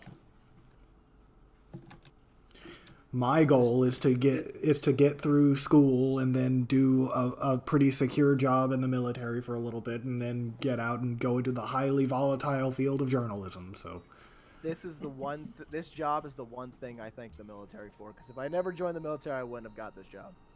Well, congratulations. The rest of the military can fuck off, but they gave me this job, so thank you, Marine Corps. Marine Corps is like, no. All your blood, sweat, and tears. And Thank they're like, you. well, we gave you something else to work on. Thank Wait, you. what was that, Alex? It's like all your blood, sweat, and tears, and what you get for it is they gave you something to work on. I mean, there's other benefits. You worked so that you could work. I get a $0 down home loan, and I get to go to college for free and stuff like that. I mean, there's other stuff. The main thing was I got this job. You know, I think all people should go to college for free. because being unemployed was really shitty. That's crazy talk. It's like, no, you need to join the military and put your life on the line, and then you get to go to college. Yeah. I didn't put my life was never on the line. You got real Donald lucky. You were in the Donald military Trump during a was time in of peace. office. Ugh. While, got in while after Donald we Trump ended a was war. the president. And you managed to be in the military during a spectacular time of peace in American culture. Relatively speaking, yeah. Your ass gets sent straight to Iran. I also dodged all the deployments in a combat zone. There was a couple.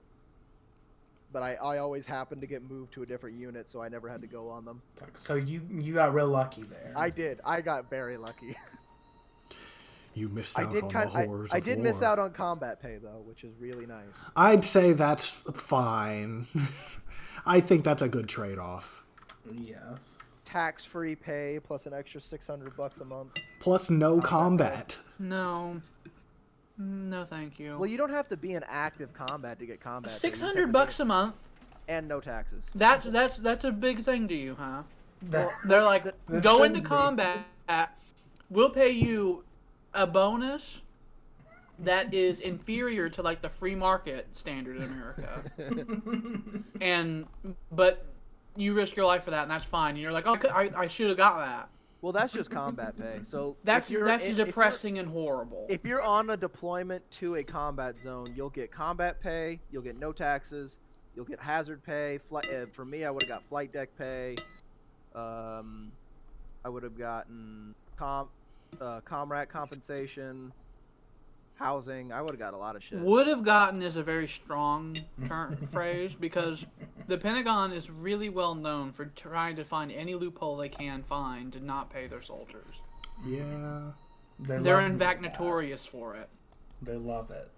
The amount of Iraq veterans who never receive bonuses and stuff like that is pretty staggering. Because they'll take any little technical reason and say, well, you didn't. I know you got your leg blown off, but you see. You Like, well, when you signed, you got the knee though, so is it really blown off? when you signed 10 years prior to that happening, you said this, and so no. This was your word, and you gave your word, so we gotta The hold Pentagon's you to your word. notorious So for that we're bullshit. not gonna dishonorably discharge you. You're welcome. You are welcome. Your service can go away. Your country thanks you. Uncle Sam's happy. Honestly, I don't even plan on using the GI Bill anyway, so that was kind of just I'm giving it to my kid. So. Free money. No, I'm giving it to my kid because the state of Illinois. FDR. The state of Illinois and the state of Illinois and north of Grumman will both pay for my schooling, so I don't really need it. FDR. FDR. FDR. FDR. The Franklin Delano of Roosevelt. I know who FDR is. What is Of he? House Roosevelt. The GI Bill. Oh well, yeah. He wanted to make sure that poor kids didn't go to fight in Europe and then come home and still be poor kids. Mm-hmm. So he did that. Well, he FDR. FDR! he gets to pay for Landon's college about 20 years down the road. So. You make sure to tell him that. Mm-hmm. FDR He knows there was a Democrat president. FDR paid for your school, son. Franklin Delano Roosevelt gave you an education. The first He has great a, Democrat. He has a D next to his name. The first he came great down Democrat. from the sky with a scroll in hand, and he gave you an education. The apotheosis of FDR. Education kid. I imagine him sitting in a wheelchair with just the two fingers held up like Baphomet, with a scepter in his other hand. There was actually a little bit of a scandal when his memorial was revealed in D.C. Mm-hmm. Because his 'cause it was the memorial, wheelchair statue, right? yeah, his memorial. Although his memorial is very pretty. It's one of the I've heard it's more really grandest memorials outside of Lincoln's. But FDR would not want himself to be depicted in a wheelchair. He took great pains in his life to not be seen as a guy in a wheelchair. Yeah, the family true. got real mad about it, didn't they? And so them memorializing him as guy in wheelchair is definitely not something he would have wanted. I feel like that is a little fucked up because he, like you said, he definitely wouldn't have wanted it. even the press at the time did not really report on it because they're like, that's not really what he wants, and it doesn't help anyone, so we'll just keep quiet about it. But hey, we elected Donald Trump, the guy who literally did a fucking the hand thing. You know what I'm talking about. Oh, and he drew his hand. With the reporter. Yeah. When he was insulting the reporter. Oh, the one with the special needs? Yeah. I thought you were talking about the time, because Trump has done so many things. He has done so many things. Where Trump, where a reporter for, I think, the Times, New York Times, just happened to mention how he was interested in how small Trump's hands was, because he like shook his hands with him, and he was like, his hands are so small. Mm. And Trump read that article, and he sent the reporter a piece of paper with his hand, like drawn, like he took his hand and like did a Thanksgiving hand turkey, and he talked about his long masculine fingers. Okay, I as enjoyable as this conversation is, I do have to get ready for work. No, as you leave, Trump did that. Just remember, just as you go, this carry happened. it with you on carrier pigeon. Do you know he has a magazine, Time Person of the Year, that was not real, but he has it framed as him as Person of the Year in some year long ago. In Mar-a-Lago. Framed. I hate him. He has a fake framed Person of the Year Time magazine in Mar-a-Lago. Like, that's not sane. That is not sane. Yeah, and you know what? That information we just gave you, everything we just said was known in 2016. It was. That wasn't something that was revealed. We knew that. Jordan and I knew that when we went to the voting booths in 2016. when we looked at that voting ballot and it's like Hillary Clinton, yes, please God. I may not like Hillary Clinton, but she is no comparison to Donald Trump. Imagine the U.S. Trump. COVID response if Hillary Clinton was president. You mean there actually would have been a response? Imagine how on fucking top of that shit she would have been. Mm-hmm. She was well known for being someone who was obsessed with the details. Like I was about to say, a whole lot of the hatred for her comes from propaganda, known propaganda. Yeah. She didn't do herself any favors. She struggles with the English language and says things where it's like, why did you say that? It's like when you look at, like I said before, the 2000 election between Rudy Giuliani and Hillary Clinton for New York Senate. Mm-hmm. Very prophetic for the future. It is very, very similar to 2016. And Hillary Clinton had her own little version of Pokemon Go to the polls during that, too. Oh, God. And I carry hot sauce in my purse at all times, and all those other things she said that made us scream. I like black folk. Is the term colored folks still usable? The context for that was that the New York primary was coming up, and Bernie Sanders had just won a string of primaries. Mm-hmm. And Hillary Clinton was like running on like being from New York, so it would have looked really bad if Sanders suddenly won in her quote unquote home state. And so she started to panic, and she gave some interviews to a predominantly black, reporters. And during the said interviews, she said that they asked her, what's something that you do that people probably don't know about you? And she said, I carry hot sauce in my purse at all times, she said to the group of black women reporters. Oh. She said that. She said that. She said those words. I remember when I will never forget the SNL skit about that, though, whenever they had Kate McKinnon as Clinton. And they were like, so Sanders wants the primaries. What do you think about the upcoming New York primary? She just like screamed. She like looked at the camera, dead-faced, expressionless, and just started screaming. And then she said, I'm fine. I'm fine.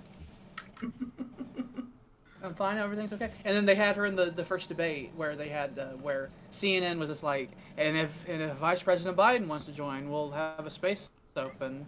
And then they were asking all the candidates if they're okay with it. You know, Larry David, Bernie Sanders is like, yeah. And then they go to Hillary Clinton, and she's like tightly gripping the podium and shaking. It's like, yeah, And she's like, "Yes, I'm fine with it." it's fine. I would have loved to have had 4 years of Kate McKinnon's Hillary Clinton. That Her Hillary Clinton was fucking great. I honestly have not watched Saturday Night Live very much in like the past 5 years now. Now that I think about it, Kate McKinnon's Clinton was great, and then Melissa McCarthy's Sean Spicer was great. I used to watch it like religiously every Saturday night, but I never actually watched it after I moved out. Now that I think about it, I didn't really watch. I never really. Early Trump era. After that period, Yeah, say the first year maybe. mm-hmm. After that, I just kind of stopped watching. in the Trump era, they hit a real crescendo. Mm. Was it Alec Baldwin that played Trump? Yes. Yeah. Famously didn't want to do it. Alec Baldwin is also a famously shitty person. He's famously has a horrible temper. Who famously loses his temper and says things he shouldn't. He's also a major Democratic donor, by the way, Did not know that. and really despised Trump, which is one of the reasons he didn't want to play him. I can understand that at least. How much am I making per Trump? Jim Carrey as Biden was great and all, and I love Jim Carrey, but him doing things the whole time I'm like, he said some real terrible shit about vaccines in the past. Yeah. Jim Carrey's an anti-vaxxer, by the way. Yes. Oh. Well, It's like one of those. It's like one of those games you have to play with celebrities. It's like, Yeah. which one of you that I like has done terrible things? there's always one. And he's like full on like vaccines cause autism. Oh. And the whole time I couldn't help but think about it in the context like COVID's happening and you're an anti-vaxxer. The whole time I was like, what's your opinion on the COVID vaccine? I want to know it. Become good then, or are you still gonna stick to I love your political art, but what's your opinion on the COVID vaccine? I think I saw like maybe one or two of the debates, and then after that, it's just like for the SNL stuff. I remember 30 Rock. I really liked 30 I really Rock liked was a Kate fun show. McKinnon's Clinton. She made me laugh a lot. See a lot more of it. But we were not to have that. We were not allowed it. The universe couldn't stand it.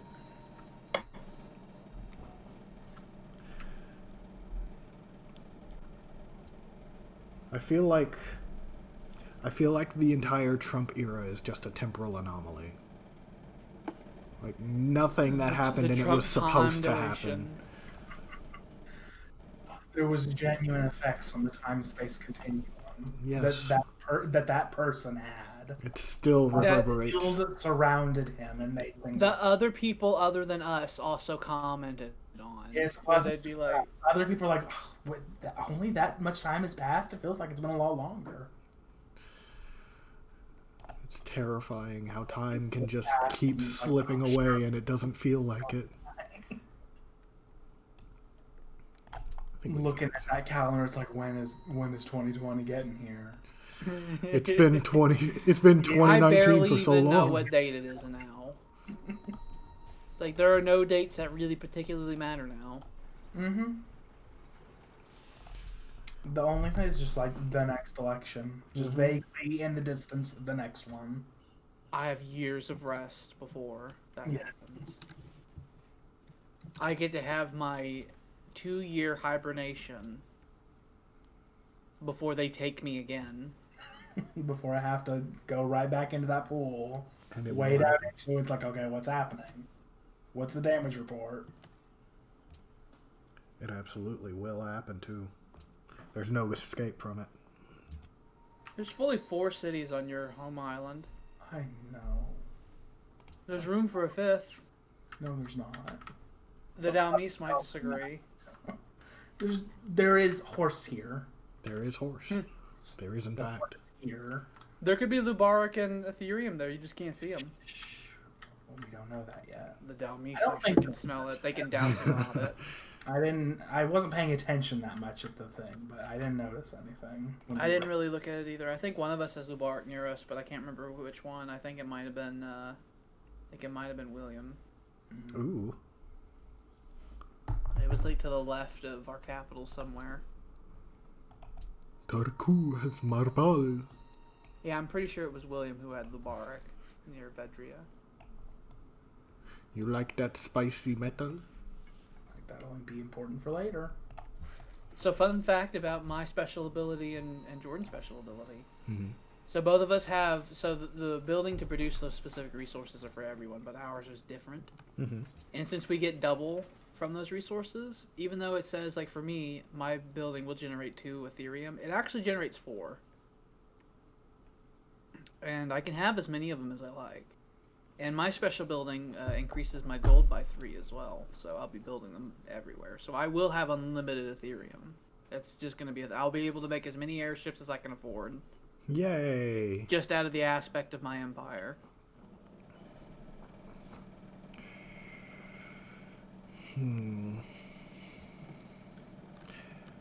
I must expand more. I'm thinking about integrating Prague into our great collective.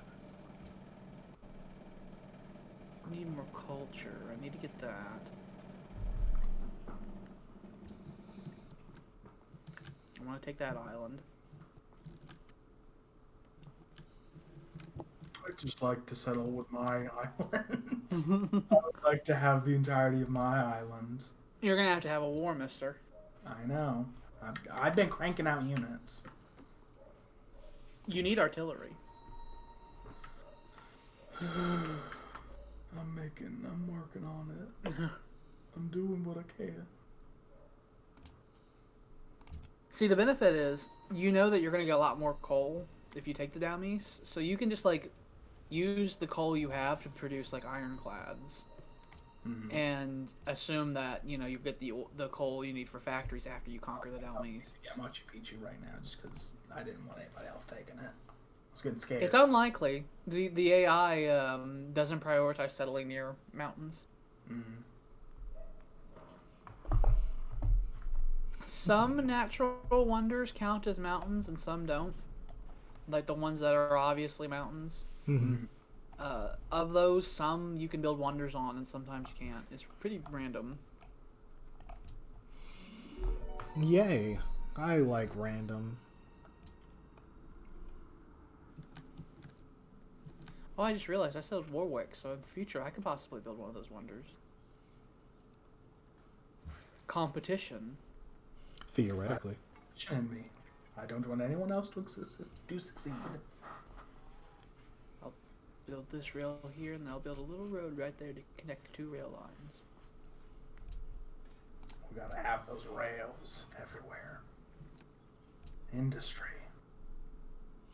So what about that Keystone Pipeline? No, that's bad. Biden's killed it. He did kill it. It went away. It's gone and dead in the ground.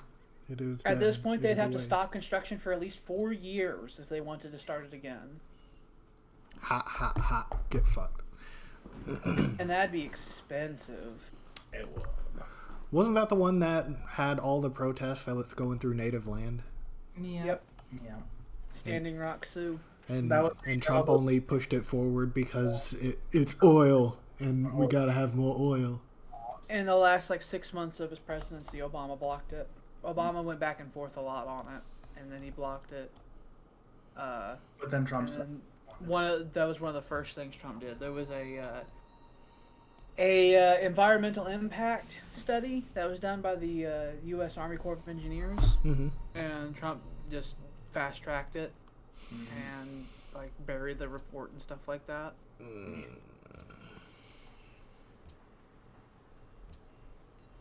it's like, as that side is wont to do.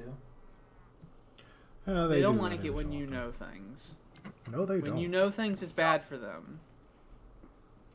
It tends to mean you won't vote for them. They don't like that.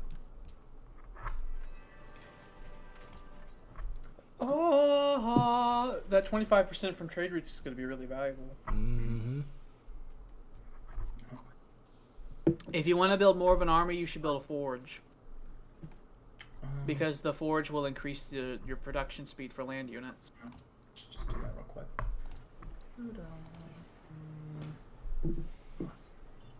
I have Info Addict on, so you can compare what your military and industry and stuff like that is to the Dalmise directly.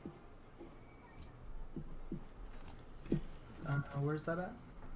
It's in the additional information, Additional information and then Info Addict. Okay. And then you have the 1, 2, and 3 down there. That'll open up different categories. Okay. So you can click which ones you want to highlight over there out of them.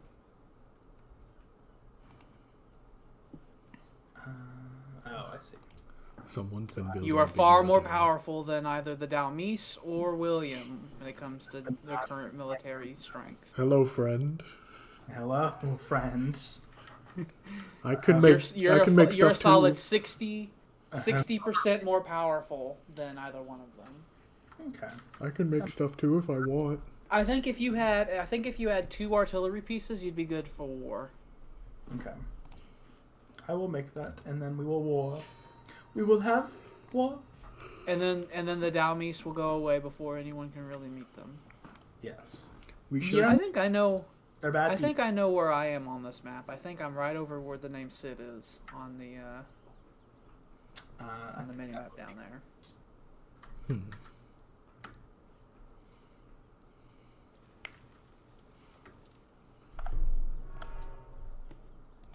Machu Picchu has been builted. A lot of civilizations, a lot of wonders are getting cranked out really, really quick. Yeah, they are. I don't have the money to build a road all the way out there, but I do have the resource. Can I? Do you have the social policy that reduces the cost for them? Yeah, you do. So you totally could build a regular road out there. I suppose I could. The Or I could just build a trade harbor. income from the city would be enough to counteract the cost. That's true. And I do need to start building that anyway. I'll just buy another worker. I was intending to do that earlier anyway. I always build roads and stuff, at least for military strategic purposes. Mm-hmm. Roads are very important. We gotta have infrastructure. You gotta have it. It's infrastructure week. Gotta have that happiness and that money.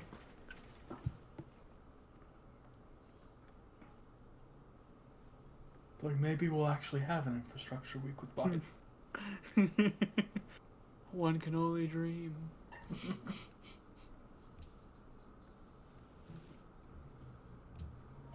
I got something stuck in my teeth and it's bothering me so bad.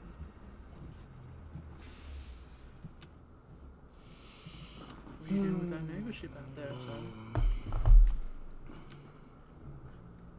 It's like nothing at all. I don't know what you're talking about. I need that for happiness, and then I want to get that, and then I want to get that, and that. It's like, I love industry. I love democracy. That was real good of you.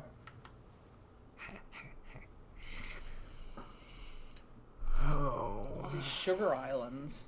There's a lot of sugar islands.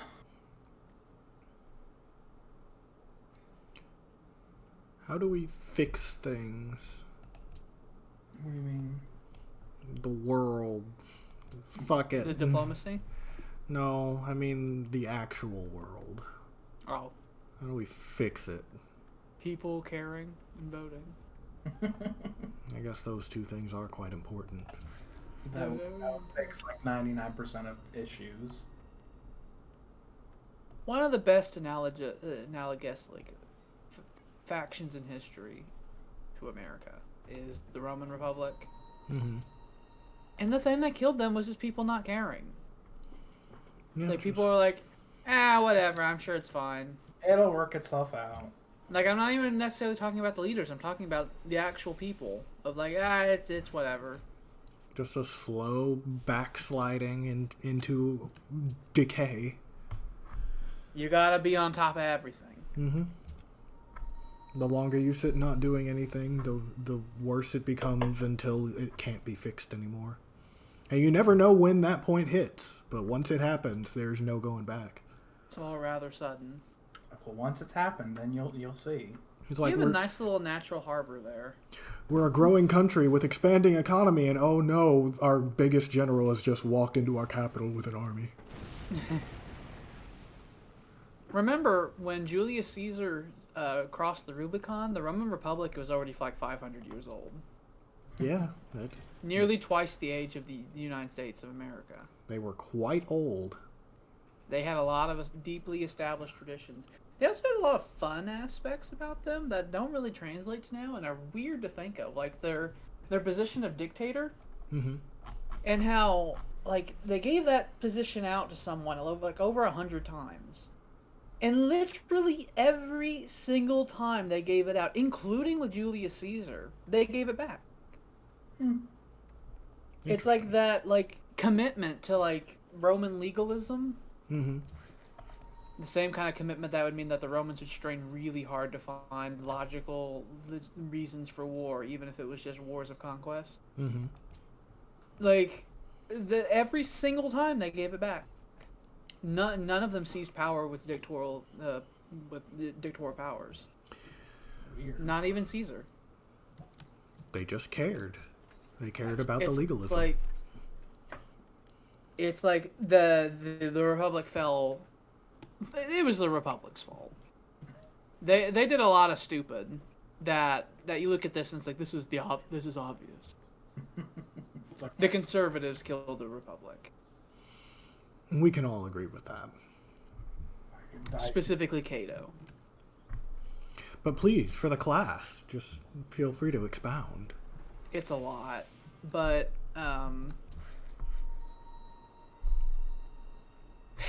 so on its surface, one of the biggest things that the conservatives of Rome like fought against was corruption. Mm-hmm. That was like their number one issue. But there was two factions. One of them was called the Optimates. I think that was the conservatives who were the Optimates. Mm-hmm. And I don't remember the name of the other faction. But they were conservatives and reformers.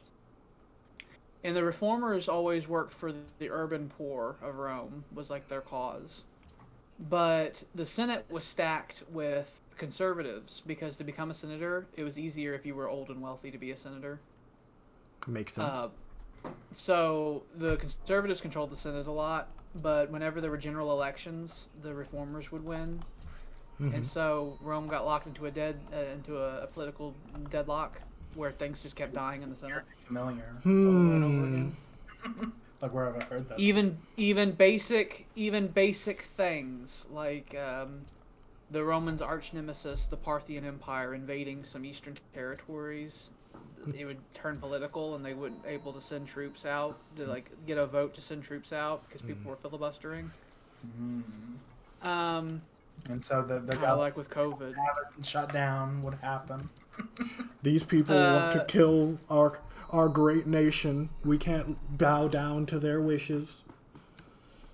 And Cato was Cato was the Mitch McConnell of the Roman Republic. He was a very powerful conservative, and whatever he said, the conservatives generally tended to do. Mm-hmm. And Cato had a really bad habit of just filibustering things. And he did it so often that the Senate became widely unpopular with the Roman people. So when Julius Caesar came along, he leaned into it. Julius Caesar did things like Julius Caesar was elected consul in a landslide vote. Mm-hmm. He ran for consul literally the first year he was eligible to do so. The equivalent today would be like, I'm 35, I'm a natural born citizen, I'm running for president. He ran for consul and won in a landslide. And Cato hated it. Cato hated it a lot, and the first thing Cato did was start filibustering everything that Caesar was trying to do. And the problem is that a lot of stuff Caesar was trying to pass was fairly nonpartisan and was stuff that needed to be done, like there was a lot of debts piling up, and he wanted to get them resolved. But Cato was just blocking it for political reasons. One example was that Rome was having a famine problem because Rome had the grain dole, which was like the world's first like social safety net, where the Rome's urban poor was given food provided by the state. Yeah. Something which would not be replicated for like 2,000 years, by the way. The Doloches are building one of the biggest military buildings in the game. I think I need to fix them right now. But Make this. You make it real quick.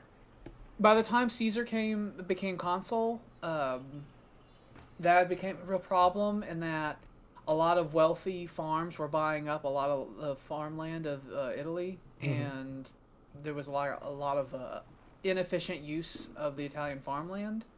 That plus the drain of the grain dole meant that they started having issues with agricultural output, and Caesar and Cato, fully blocked it. And so one of the things that Caesar started getting full populist immediately. He, in his first month in office, what he started doing was he started posting the names of people who opposed his legislation out into the forum. Normally the Senate voted in anonymity, and it was just the Senate decrees this and that. Caesar started taking people's names down if they voted against his legislations, and then he would post it all over Rome. And this actually led to, at some point, there would be riots out in front of politicians' homes, and they ended up becoming afraid to oppose Caesar. What ended up breaking the stalemate eventually was they tried to have Caesar's consulship revoked because Cato loved democracy, even though he wanted a landslide. It was already clear that the people overwhelmingly supported Caesar. Whenever they gave speeches to like in the defense of Caesar and his like equivalent of a Roman impeachment trial, the people who spoke were in order of seniority. And the first people who spoke were the previous consuls, and the previous consuls before Caesar were Pompey and Crassus. And if you know Roman history, you would know the first triumvirate was Caesar, Pompey, and Crassus. And so the first two people who spoke were some of the most influential men in Rome, a great general who was being compared to Alexander the Great, and the richest man in Rome. And both of them spoke in Caesar's defense. And it made the senators real afraid, because at that point it seemed that Caesar had both control over the aristocrats, the military, and the people. And so after that, people started to really just shut up and just give Caesar what he wanted. But, yeah. Cato died horribly, by the way. When the Civil War later happened, when Caesar crossed the Rubicon, something else that was Cato's fault, by the way. Caesar and the conservatives were negotiating for that not to happen, and they got close to a agreement where Caesar basically was going to give up his military command and everything, and then Cato blew it up for no reason, just because he personally hated Caesar, and that changed world history. So when Caesar crossed the Rubicon, Cato fled to Greece, and then after Caesar conquered Greece, he fled to North Africa, and then after Caesar came to North Africa and started conquering that, Cato tried committing suicide, but he did it wrong. He tried stabbing himself in the gut, but the knife he used wasn't long enough, and so he just like punctured his stomach and started bleeding out. And he basically started bleeding to death, and he tried crawling away, and he sort of like, it caused tearing, and he ended up accidentally disemboweling himself. He died slowly and painfully. That's a pretty bad. Another show that he's a dickhead, by the way, because Caesar had something that was called the clemency of Caesar, where Caesar had a habit of, whenever he won the Civil War, he would pardon people, something that would come back to bite him when those people later assassinated him. But he would pardon people because he wanted to show that he was legitimate and that he wasn't just trying to seize power and be a dick. And so he would totally have pardoned Cato, even though Cato was his arch nemesis and made his life a living hell. Cato didn't want the pardon because he wanted Caesar to look bad even in death, and that's why he killed himself, because Cato was a dickhead. So it really just sounds like he hated Caesar. Spiteful dickhead. Yeah. But no one knows who Cato is except for me. Like Cato is a very specific figure in history, but everyone knows who People Cato know is. Caesar. Yeah, people know There's a the great whole... quote. Hmm? Brutus, one of Caesar's assassins, Mm-hmm. before he committed suicide, there's a great quote from him. Like his last words before he committed suicide was something like, "I go to my grave a happy man because I know that I fought with conviction, and I know that I will be remembered kindly by history, whereas Caesar is a tyrant who will be forgotten." And then he killed himself, and it's like, well. It's like, if only he knew the word for power in like 10 different languages would be associated with the name Caesar. Yeah. And Brutus would be like depicted in hell by Dante Alighieri. Very famously, yes, being clawed apart by Satan within one of his 3 mighty maws. Caesar's last words were, "You too, my son." Et tu, Brute? He didn't say "Et tu, Brute." That's a Shakespearean thing. Well, But he said, "You too, my son," because he considered Brutus to be a son-like figure to him. Et tu, filio? something like that. I think that's... His last words was, at one point he said, "This is violence," because when the stabbing started happening, the first person who stabbed him was a family friend of Caesar's that he knew since childhood. And then after he'd been stabbed a couple of times, Brutus finished him off. With a stab to the groin, by the way. Something that would come up later and make Brutus even more unpopular. Because that was seen as very dishonorable and cowardly for him to stab Caesar in the groin after Caesar had already been stabbed several times and was on the ground dying. But, yeah, he said, "You too, my son." Brutus had actually rebelled against Caesar several times beforehand, by the way. And Caesar every time pardoned him and gave him like political advancement because he personally liked Brutus and considered him a son. Kindness can only get you so far as a leader. You will just have people who will take advantage of you. Things were really bad in Roman history after Julius Caesar died. There were a lot There's like of a period kings. there's a period of history where we sort of like go, huh? And like ignore from Caesar's dying to Augustus taking power, because Augustus is seen as like one of the best rulers of Rome. Mm-hmm. There's like a 40-year period there where things got real fucking dark after Caesar died. Because it turns out a lot of people are fucking stupid. And it turns out Caesar was really smart and knew what he was doing, and then after he died, no one was in charge and no one knew what they were doing. And so like perfectly avoidable famines and stuff like that started occurring. Oh, how do you even fight against the declining of such a large scale system like that, though? Without Caesar someone was real just good at it. without someone literally just standing up over the shoulders of everybody, how can you do that? Or can you do that without somebody standing over the shoulders of other people? Well, the Roman Republic before the horrible fucking obstructionism of the conservatives. The Roman Republic was fascinatingly efficient and worked really well. It was a perfect storm. You had the conservatives being horrible pieces of shit constantly all the time. And then you had Caesar, who clearly didn't really care about the rule of law and just wanted to be king. Mm-hmm. And also Caesar being right proper good at things. He's one of those historical figures who knew. He knew things. And one of those people who has quotes where later on they proved to be incredibly prophetic. It was kind of a perfect storm. Mm-hmm. There's a lot to go in there. I haven't even mentioned Cicero. Like Cicero would be like the Clintons of the Roman Republic. It's like on paper kind of conservative, but kind of a moderate who just sort of is like competent and like can get things done and has like a lot of friends on the inside. Cicero is a dragon. He is a good boy, and he is the stream mascot. So Cicero died terribly too. Which is a shame, because Cicero was like a really good statesman, and he has like a lot of really great quotes. I do know that. That is why I named him Cicero, because I know some of his quotes. He crossed Mark Antony, and when the Second Triumvirate happened, Mark Antony demanded his head, even though Octavian, later Augustus, really liked Cicero and didn't want to do it. Because of the tumultuous power-sharing relationship that happened in the vacuum of Caesar's death. The second great triumvirate. Yeah, Caesar had to go. Not Caesar, Cicero had to go. Yeah, he was caught up by goons sent by Mark Antony as he was trying to flee Italy.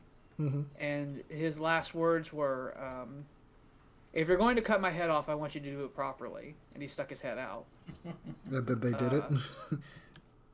They slit his throat. Oh, that'll do it. Because they're rude. Just rude of you. And then after that, they cut off his head and hands, and Mark Antony had them stapled to the forum because Mark Antony hated Cicero a lot because of some other stuff that happened after Caesar died. Oh. It's a whole thing. Roman politics is fascinating. I know it's a whole rabbit hole to jump down, but I never got that deep into it. The Romans were obsessed with legalism. So even though this is 2,000 years ago, the parliamentary procedure that we have in like our Senate, theirs is the same way. Yeah. And you can go like a whole thing where it's like, well, you see, there's these loopholes where if you do this, you can pass it with only these amount of votes. Well, we know all the loopholes. Mm-hmm. Caesar knew all those fucking loopholes, and he used every fucking one of them.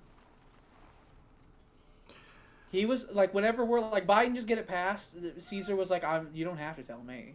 It's like, I already know what I'm going to do. I'm already working on it. You're going to take my consulship when I come back to Rome? Well, I just won't come back to Rome. That's a whole thing. I get It's to like be when consul Caesar was- forever. It's like, he didn't try to be consul forever.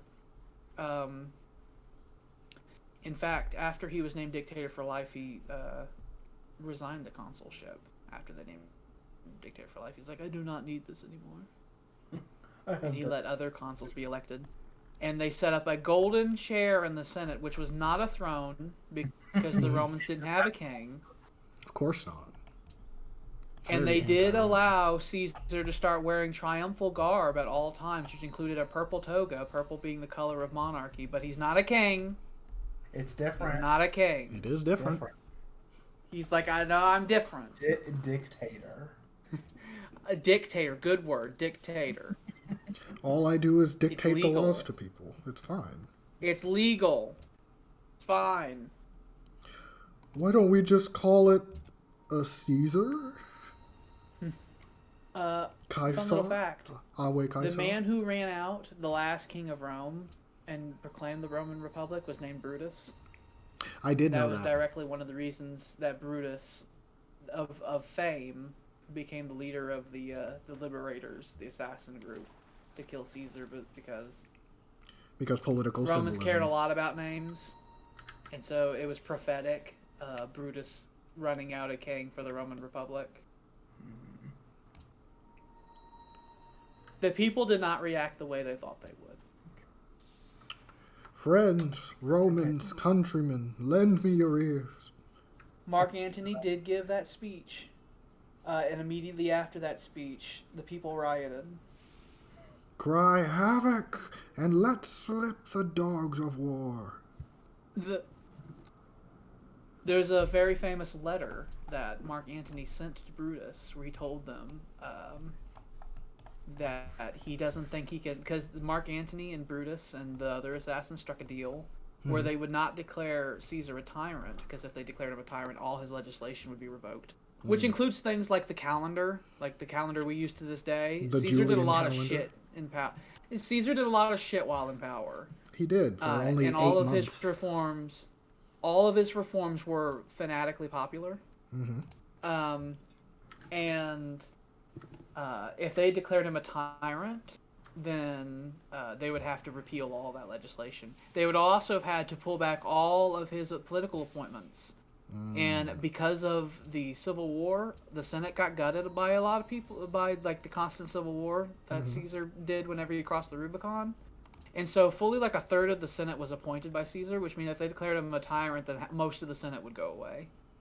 Can't have that. So they had a compromise where they wouldn't declare Caesar a tyrant, and all of his like legacy would stay intact, but they would pardon the Caesar's assassins.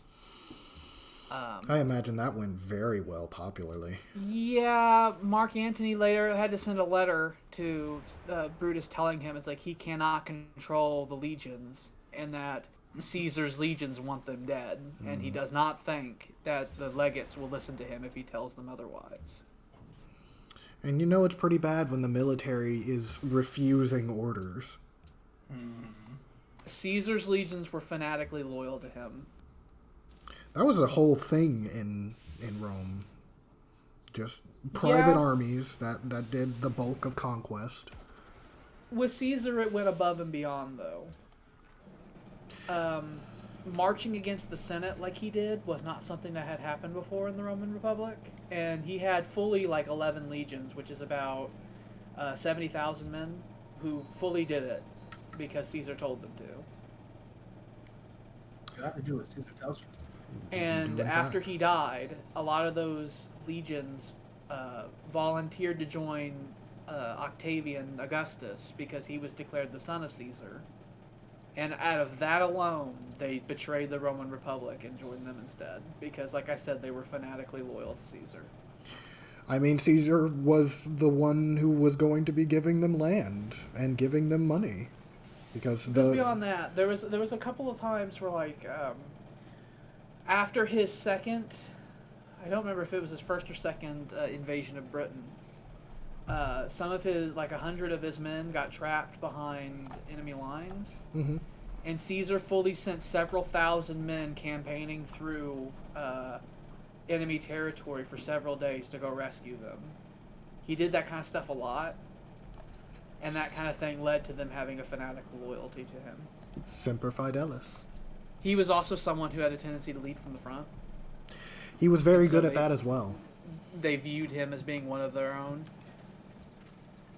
And also, a lot of his soldiers got really wealthy because he took great pains to make sure that his soldiers were taken care of.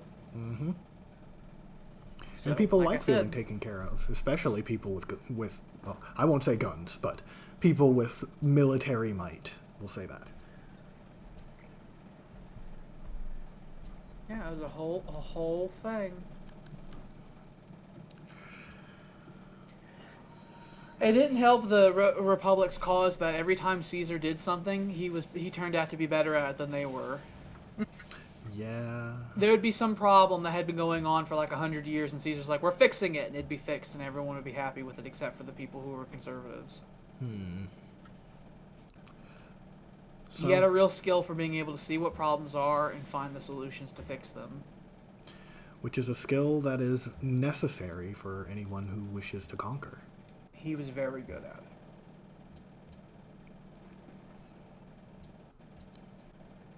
This is our river. Take Are you going to try and push for the actual capital? Oh, you are very far away. Why? Oh. Or your sound sound like you're in a wind tunnel or something. You get attacked with the privateer will get a decent amount of bonuses. I keep maybe having internet issues. I noticed you were doing the same thing, but Alex, is that audio is fine for me? Well, it keeps working and then going, well, it keeps being fine and then going weird, and now it sounds kind of fine again, so.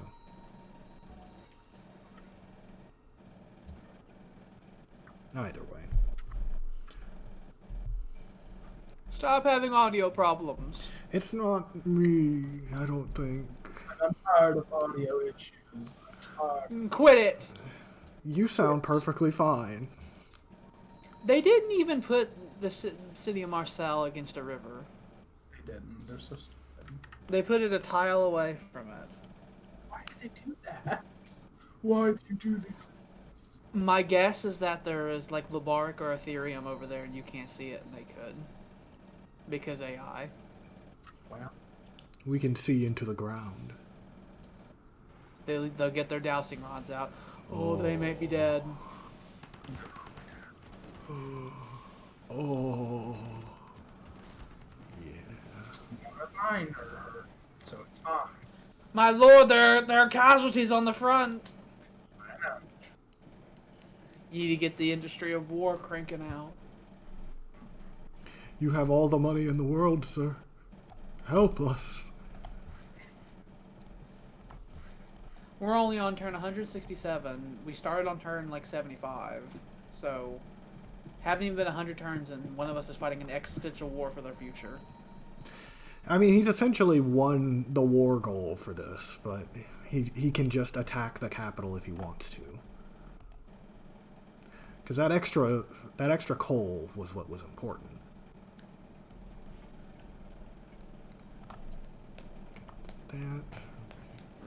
That. Could you imagine if all of us didn't have coal in our capitals? That would be If horrible. everything would be. I wouldn't have any coal. Think of how little coal we've seen on these other islands so far. There will be Madness. wars. You have an entire Total utter madness. You have an entire giant island, and there's no other coal deposit on it. No, you've been so wrong. If he wanted to, he could take Marseille this turn with those ironclads, so you need to put troops in the way to stop it. Like here, you mean?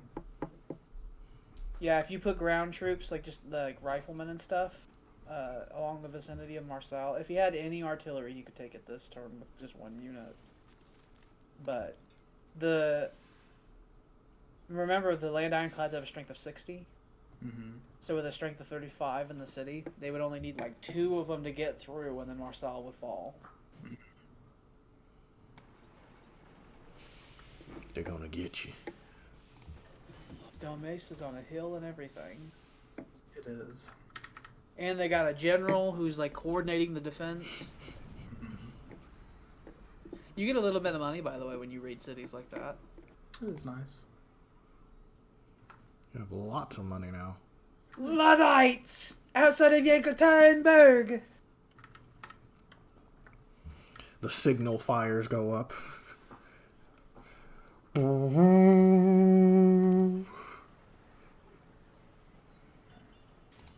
War drums begin beating in Orlin. It's like they should have been beaten a while ago.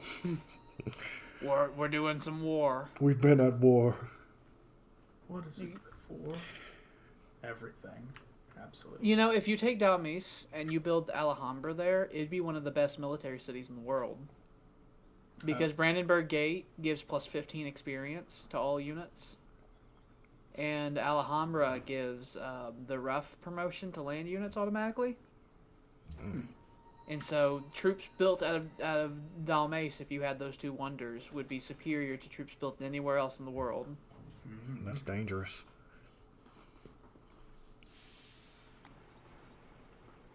Fire the artillery. Boom, Look at that boom. beautiful range. That is real nice. So far. I love it. You don't have to roll your cannons directly up to their firing line. Mm-hmm. Yeah, you could stay well behind the line. Did they hit them here? They have a range of 3, so yeah, they can hit both of them. It's beautiful. Oh, look at that. Battleships have a range of 3 and also have indirect fire. So, and battleships are powered by coal. I always forget how good artillery is. And then It's beautiful. It's quite effective.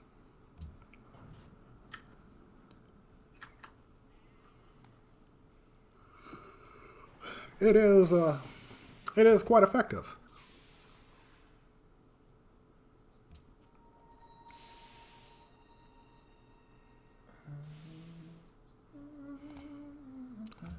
You gonna shoot him? I like shooting them. Gonna give him the good pew pew? Your riflemen along the right flank can advance. Stick your lead in them. They have fortified that coal hill. They need it. Look at all those workers you can capture.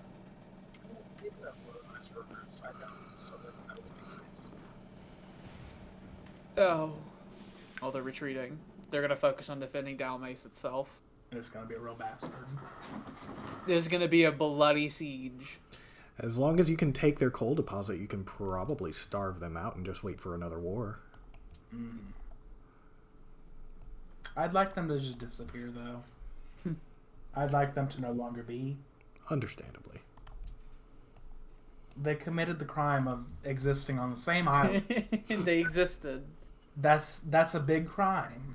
You can't admit to me that it's not a bad crime. They were trying to flex at you earlier too. They were bringing their men right up to your fucking borders, just like, you can't fucking hit us, haha. I mean, they're just right there. It's like, imagine if you had an enemy city like 3 or 4 tiles away from yours. Not quite that close. It's right there. I know it feels that way. It feels like they're breathing down my neck. You can feel his big mustache on the back of your neck. Yeah, so I don't like it tickling it.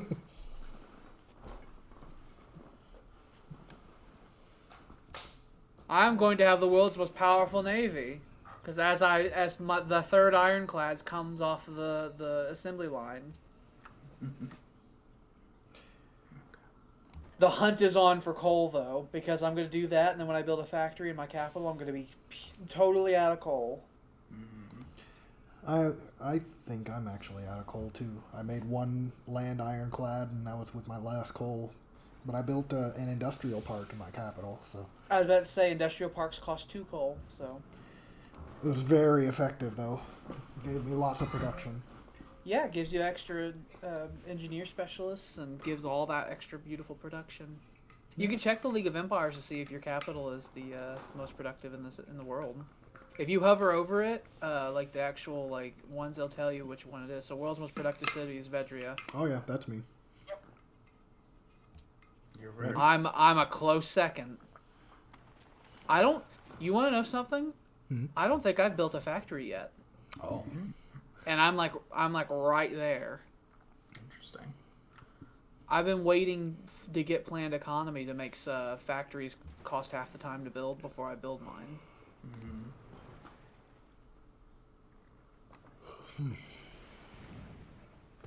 You're gonna have to pull your navy really far away to heal, because your nearest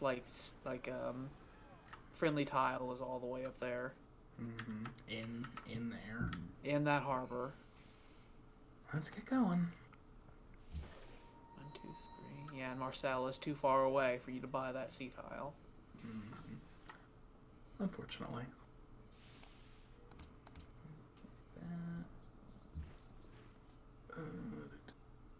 You swapped fighting Luddites for having a proper full-on war. Yeah, there was not even a possibility of war before, really. That would never have happened. You definitely want to get your ironclads out front, because if they focus 2 ironclads on a group of riflemen who are out in the field, they'll annihilate them instantly. They'll kill them just as quickly as they killed that Gatling gun earlier. They'll destroy that firing line. Well, don't do that. That would be rude. You can have them march across and take that hill over by the coal. Ha ha ha! You outflanked their defenses. You got to the sea before they could. Oh no! So that means next turn, you can open fire with the Gatling guns and take the hill with your riflemen. I was planning that. That was planned. And then you will control all of the coal on the island. I knew that was going to happen. And I think that'll mean that you will have the most coal out of everybody. Oh yeah. It's Coal Island. Sounds There have been like a couple good of place city-states for- I've found that have coal that I might have to annex. They've just created a circular defense here. Yeah. Yeah, you'll be able to take that coal island, that coal mine in the next turn with Gatling gunfire and stuff. Arrows just came out of nowhere.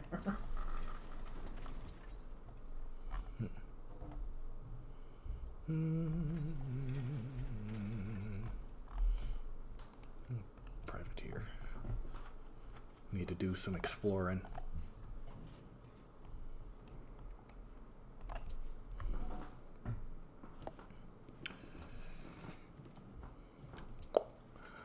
Not noop nap na neep not nope. Noop not nape na neep.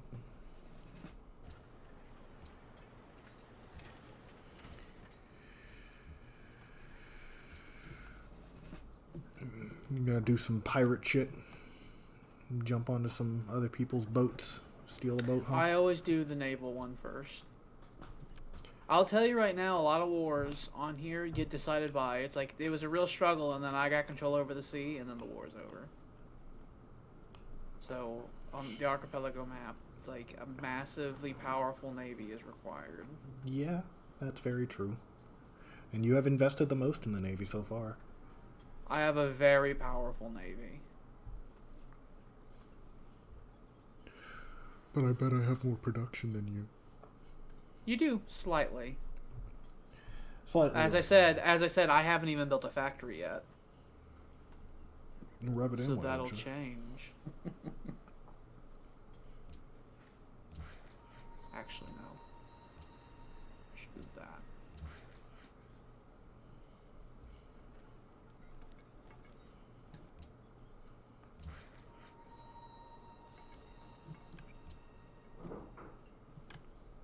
Y'all have a lot of cities. You have a big army. I do. You need to just go somewhere. I'm tired of even looking at you. They immediately chose wrong. Go somewhere and die. They will. It's fine. Well, I would highly suggest you give them mobility. It's just too useful of mobility. Has anyone built the Great Lighthouse? I don't. I don't know. Surely actually. someone would have, because that's such a critically important wonder in this situation. Brrr. They're still holding on to the hill. They want it. We'll die next turn at least. Well, if you have your ironclads, take the hill. Oh yeah, I can just do that. Give me.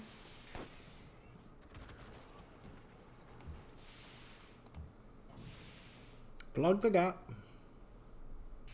I need to plug it in both places. The siege is complete. So that artillery on the right, that forested hill just southeast of it, if you got on that hill, it's within range of Dalmes. So next turn you can start opening fire on the city. And that one in the left, if you got into the Fox patch, that should be as well. There. yep, that'd be within range too. That distance. It's so nice. They could theoretically break out, but they're not going to be able to do much with it. The Battle of the Bulge. It's real violent.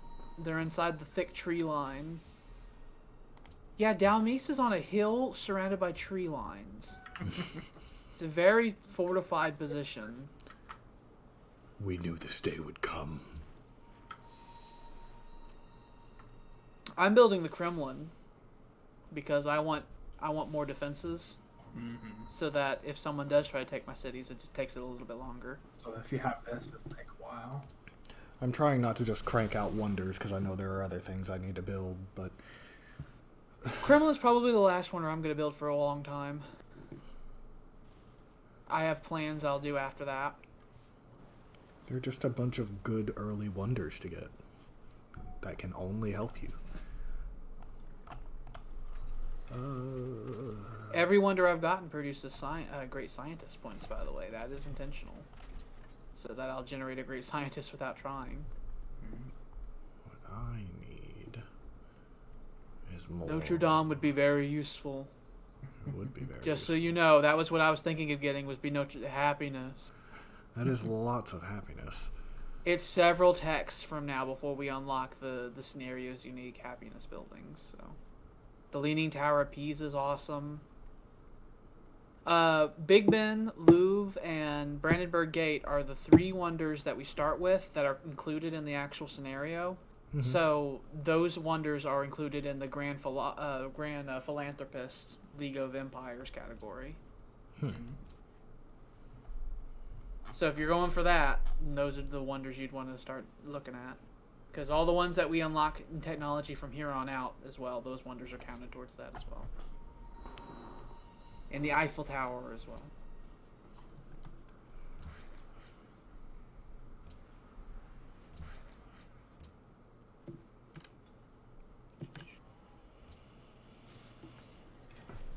The siege continues. No. I'm sure he's asking if you could stop. He's like, could you please? He saw the artillery get in range. I imagine a person just walks up to your fucking camp and they bow before you and they open their mouth and you just hear white noise. That's exact. It didn't matter what he said. I didn't hear it. You can move forward and machine gun the city. Mm-hmm. Bird.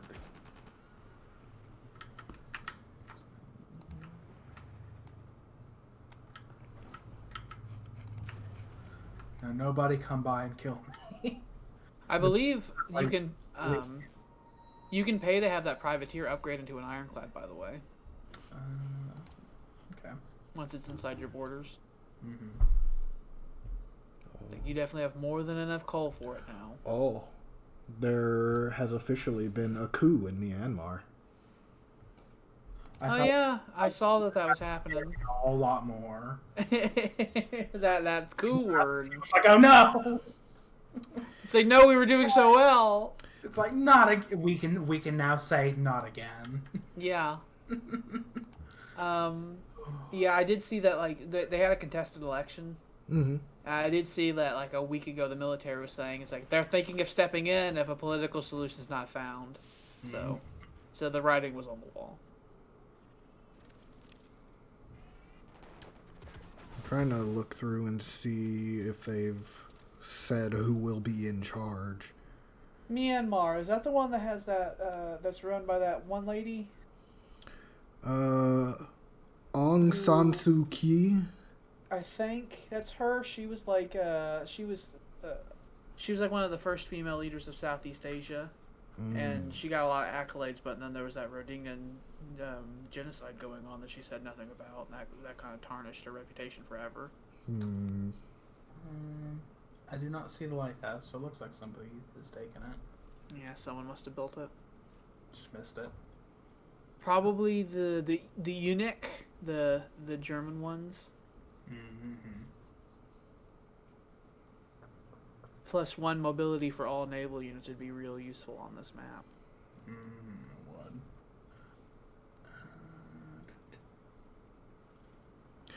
The military is allowed to hold political seats in Myanmar? Oh, that sounds like a recipe for a disaster. Like every other time that's ever happened, it's always been a problem. Why would you let the military decide anything? The Leaning Tower of Pisa, by the way, is really good.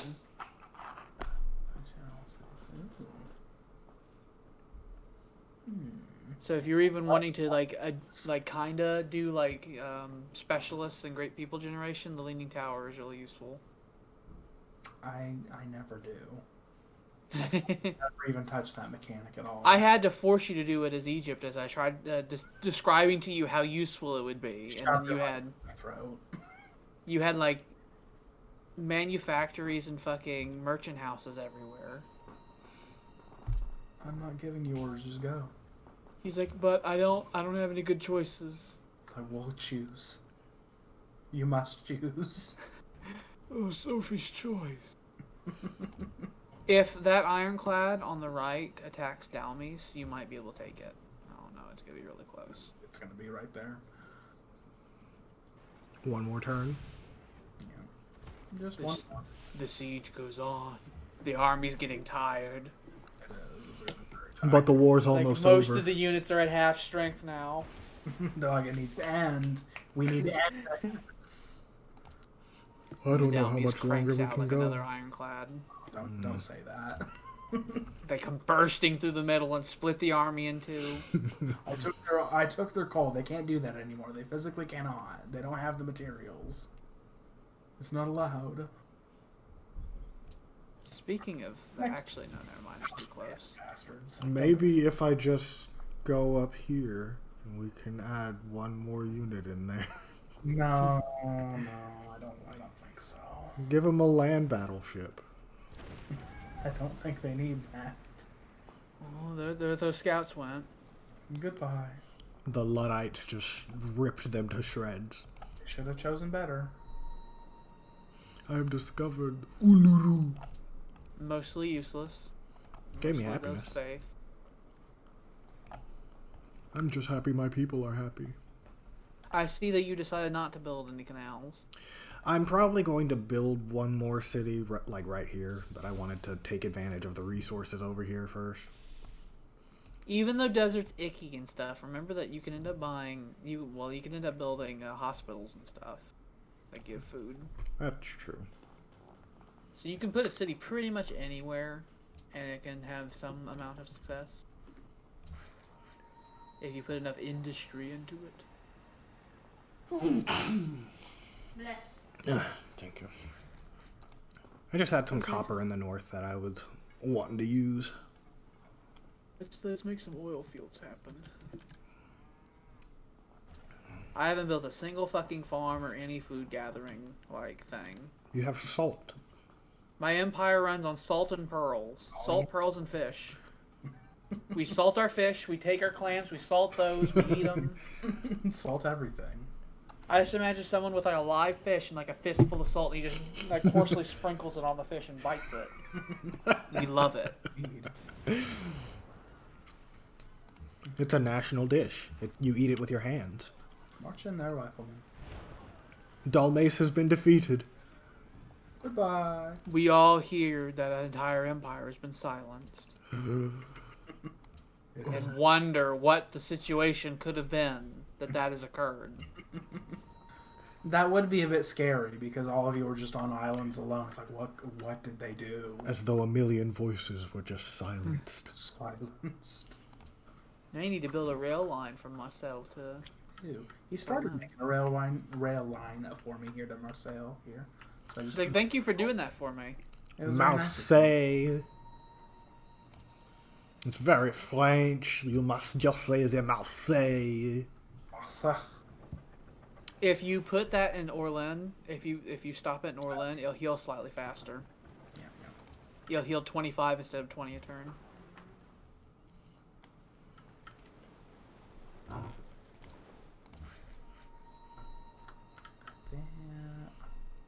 Yanker-Turenberg might grow really big in the future.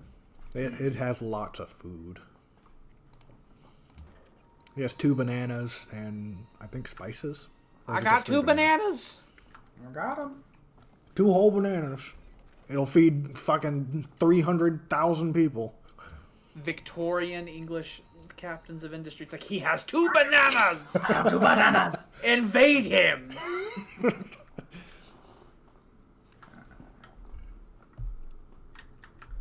Here's a little fun fact for you that's useful on this map. Mm-hmm. If your artillery has the open bonus, like the open land bonus, Mm-hmm. it's more effective against naval ships because the ocean's considered open land. So if you're like me and you like to set up naval shore guns on the coast, that's a very useful tidbit of information. The Dalmatian radio station is going silent, sir. We discover radios after we figure out the gospel of wealth. Oh, so it's just the telegrams then. Yeah, we have the dot dashes. Please send help. Invasion. People dying. Oh. So many dead.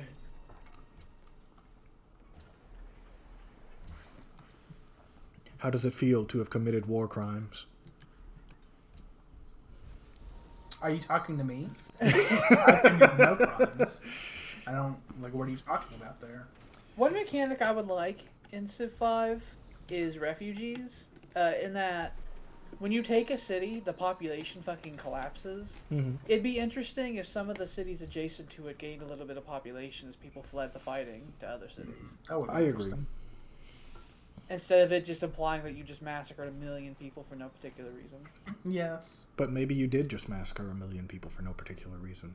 Well, we probably did. You were real angry about them existing. They shouldn't have existed. They did, in fact, try to take your coal. They tried taking. You could probably upgrade that privateer to an ironclad now. Yeah. Oh no, I thought it did. Oh, it must upgrade into destroyers. Mm-hmm. You have a lot That of will coal. happen soon. It's like ironclads very quickly become out of date.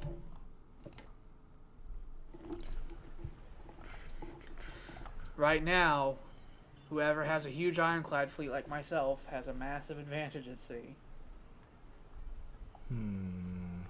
I have one. I have 3. I have one privateer out exploring. That ain't gonna cut it. Ironclad fleet. I don't have enough coal. I only have one more. It's like you're using it for those factories. I'm thinking, honestly, about doing another land ironclad. But I could also just make an ironclad. One won't kill me. As my economy collapses. Like, oh, just a little on top. Where's the harm? Like as we get more social policies, our economies will fix themselves. We must take away the regulations of our economy in order to achieve maximum potential. Yeah. Gotta get We're rid just of damn regulations. we're constantly cutting the fat away and increasing efficiency. This is the way.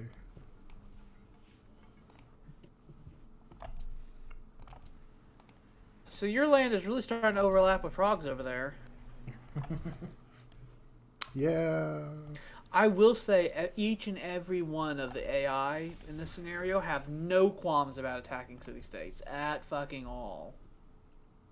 Normally, that's just free happiness if you did that. That is true. But normally, it's like the AI will really give a hard thunk about if they want to attack a city-state. Not in this scenario. They will just fucking invade them. Well, I'd say it's mine now.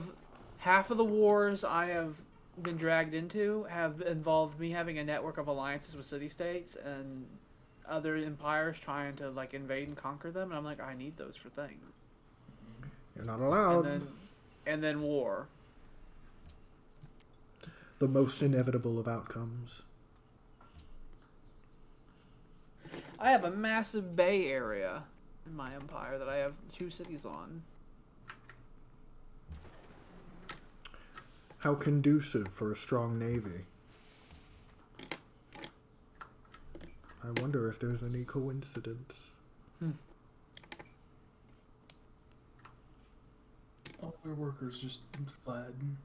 They fled into the sea and then all died of starvation as their homelands were burnt down. Why'd they do that to me? They wanted to deprive you of the ability to create a railroad anytime soon. Mm-hmm. That's exactly what I was wanting to do. Oh. Instead, you have to do a long march through a big fucking forest to get back home.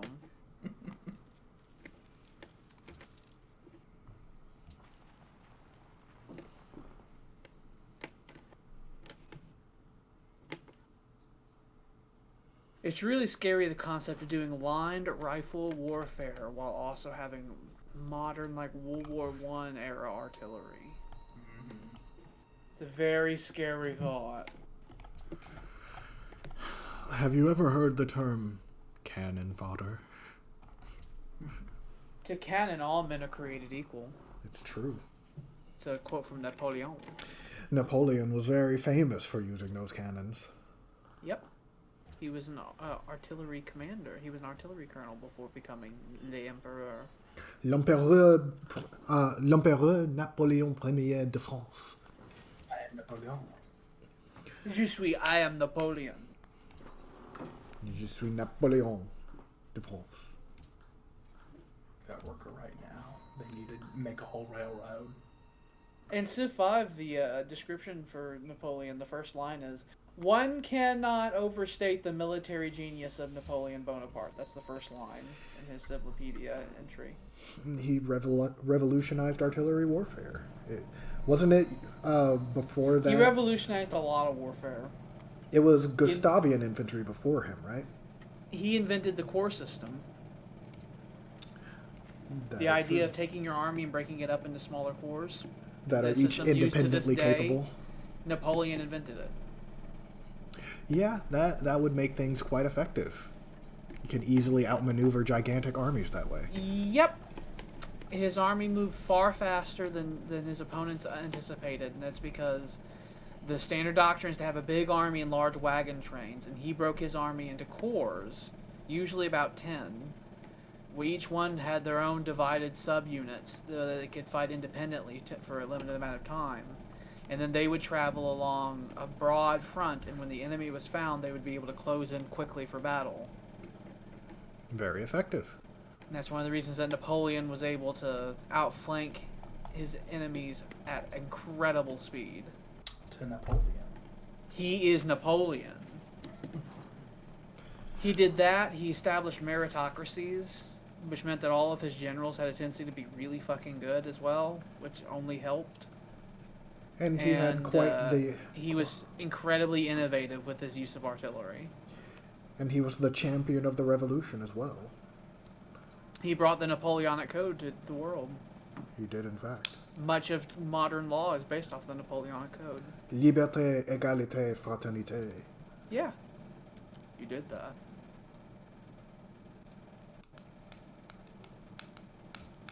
He's one of those figures in history. It's like, Things would have been very different without him. It's like the only reason he went away is that he literally couldn't beat the whole world. Yeah. That's a lot of people. It's one of those things, you look at like World War II and it's like, oh, they lost, like the moment the war starts, you can look at the numbers and it's like, oh, you just lost. There's no way you could technically win this.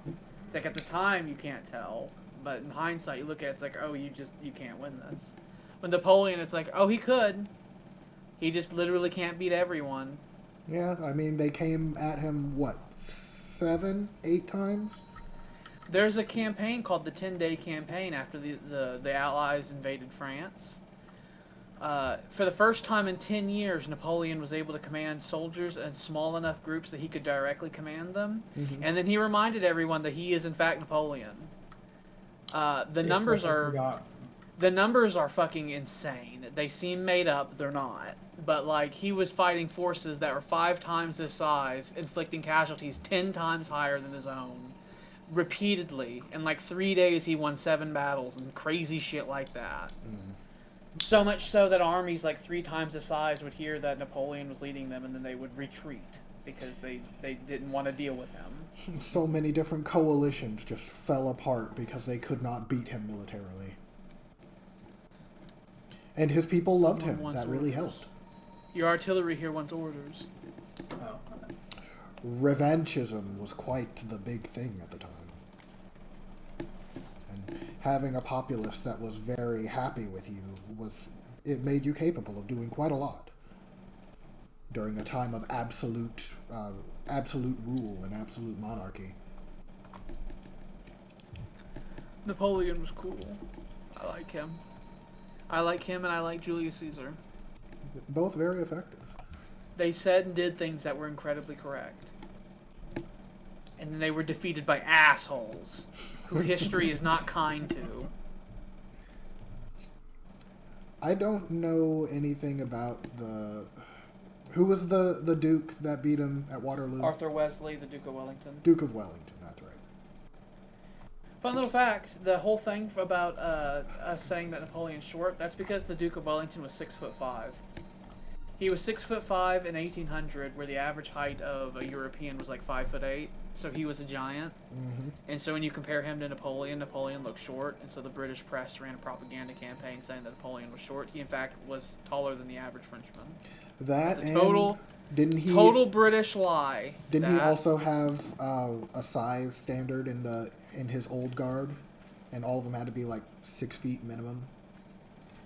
I don't think he had it. They did. They had that for the Grenadiers because Grenadiers had to be taller because of a thing with throwing. Prussia, they did. There was an elite guard that was sometimes called the Potsdam Giants. They were called that because the royal palace was in Potsdam outside of Berlin. And they were called the Potsdam Giants because there was a decree that each one of them had to at least be 6'4". That was the Prussian king that I think was like 30 or 40 years before Napoleon. One of those Hohenzollerns. Yeah, I know the Grenadier Corps of all the armies of Europe they were usually the largest, strongest men because they also were the ones who would usually charge in for melee attacking. So they would have them be the biggest boys they can find. Big boys are much more effective at line breaking than small boys. Much like football. George Carlin has a whole bit about that. I need to listen to more George Carlin. I like the material that I've heard from him before, but I haven't actually. I can seen quote it. everything that man's ever said. I've seen most of them, but at one point or another. But I need to continue to go through all of them. He's so sure. painfully relevant. I was rewatching his like the first time in like probably 10 years. I've been rewatching all of his shows after Jordan put him on Plex, and they're so painfully relevant. He's still correct. He's still just as correct, if not more so. That's how you know they're good. God damn it.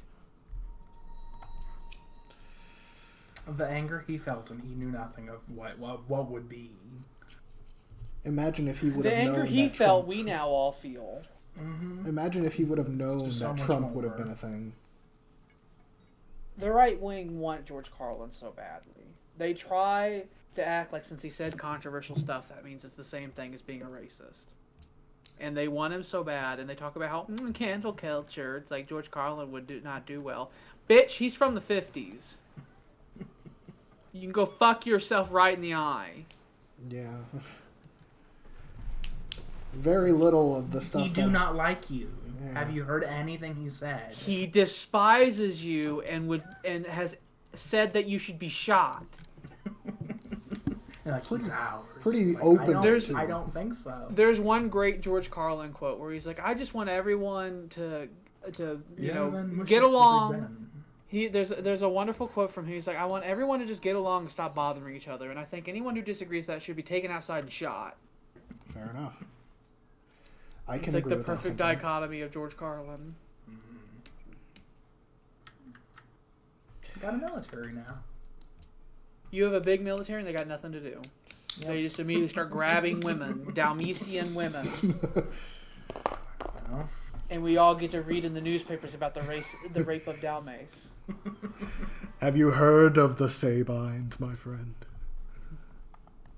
Oh, the people in your lands are different than the people in our lands. Yes. They're riding elephants. We are very wealthy.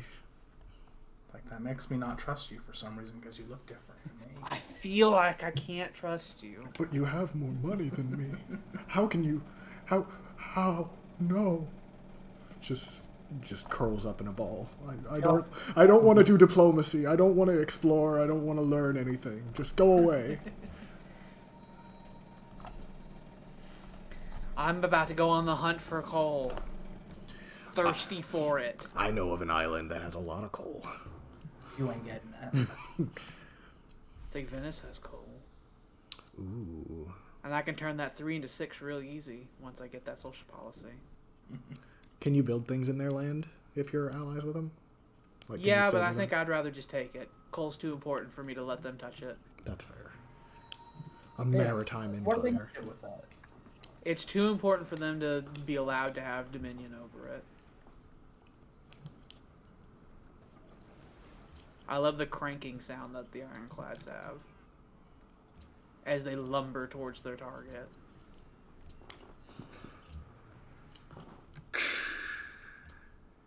Once I get the Kremlin built, I'm going to do another massive round of expansion. I had to cool down a little bit so that my unhappiness wouldn't catch up with me.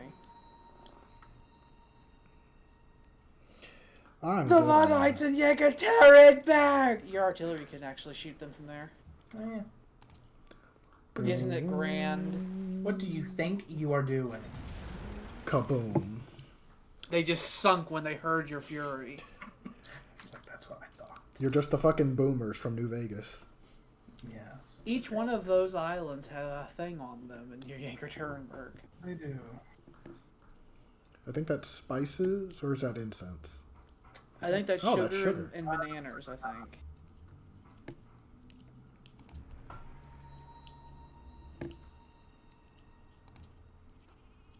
You have a nice income and a lot of money. Mm-hmm. But my You people have are quite happy. a few riflemen. You're going to have to upgrade them all into Great War Infantry, which unless you get that cost reduction perk for it, it's going to cost you at least 100 gold per unit.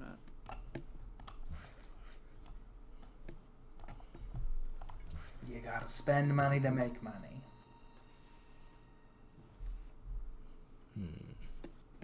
I might buy a factory in my capital because I don't want to build it because I want to get that social policy that makes it faster. But not building it's like I want the production, so I could just bypass all that by buying it. And then I can Theoretically. use that social policy to build factories in my other cities later on.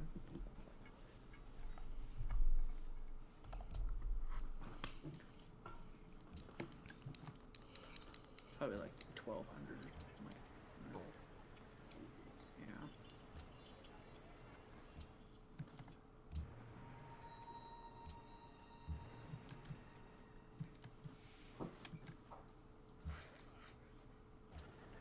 Well, ooh, I'm about to get a scientist. Better go find somebody and give them a good wallop. Something I warn you on with scientists, don't do the found technology thing for a long time. Because the amount of technology it gives you is based on the amount of technology you're producing. So you need to wait until you're producing a couple hundred before you do that. Because if you do it now, it'll just like advance your tech that you're researching by like a turn. Yay. It's a terrible waste.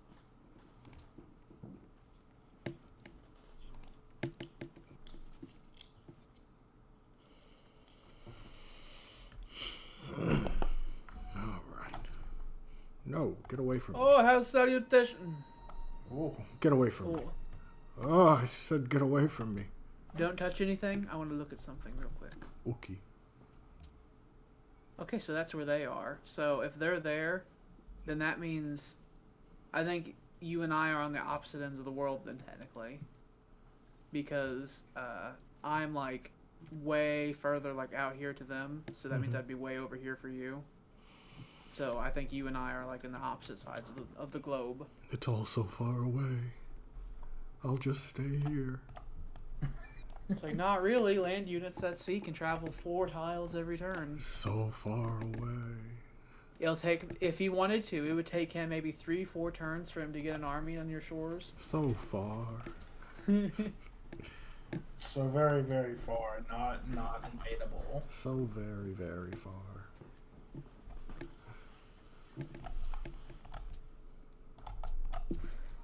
Let's see. Can we do anything here? Lund. The Canal of Lund. The Canal of Lund. I don't want to get rid of the jungle, but I can't make a fucking... You can make a trading post without getting rid of the jungle. I might have to do that, because I need the food there.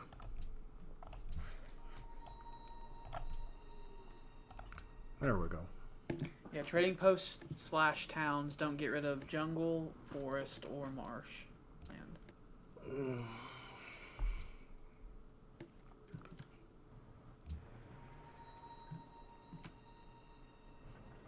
Let's go look at stuff.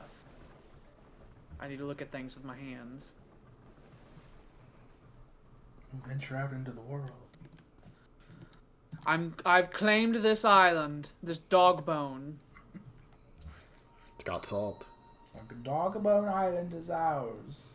It's ours. My navy's all around it. Stay away. Doggabone Island. I'm going to send ground troops to reinforce my claims.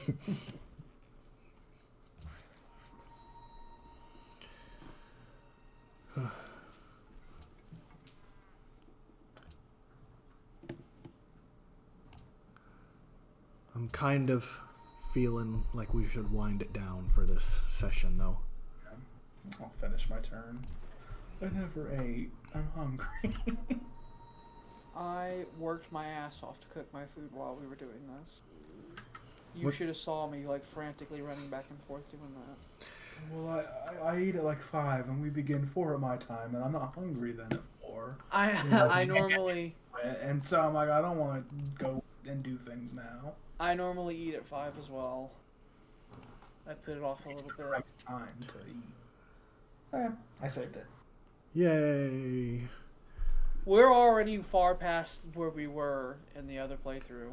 There's so many other things going on now. Yeah, that were like not going we on were, we had before. just like started building like our second cities, and we're already like moving on. That Jordan fought and conquered a people. That he did. One whole nation is completely gone. Goodbye, people. Oh, goodbye. I hope you we're all leaving can hear you. me, people. I sincerely hope they're gonna be able to hear. I us. hope for William's sake that I you hope can so, hear too. us. The knives are sharp and ready to go. The Just sound so is the still pipe bomb going and the goes off. stream is still up. They can hear you. Don't kill me. It's being recorded. Send anthrax to Where your you are, home. I will find No. you and I will kill you. Just send anthrax to a random address in San Diego and eventually you'll find For me. every address in San Diego. Just carpet bomb the area until I get you. That's a lot of anthrax. I'll go through the records, see who we're voting for, which district, and I'll narrow it down for me. I did so much Amazon to get the research. anthrax. I did so much research for this voting cycle. I really tried, and I think I did good. It'll be your undoing. No, please. Don't send me to the camp. If there's no audio issues, then it's fine. Don't send me to So Utah. it should be fine. It should be fine. I got rid of it. I purged it with fire. I killed Twitch soundtracks. The blood was on my hands as I was doing the mic check earlier. Then it should be fine then. Yeah. But, okay. Well, I'll go ahead and end the stream. Thanks, anybody. If anybody actually watched, I appreciate you. And we'll see you soon. Oh, bye-bye.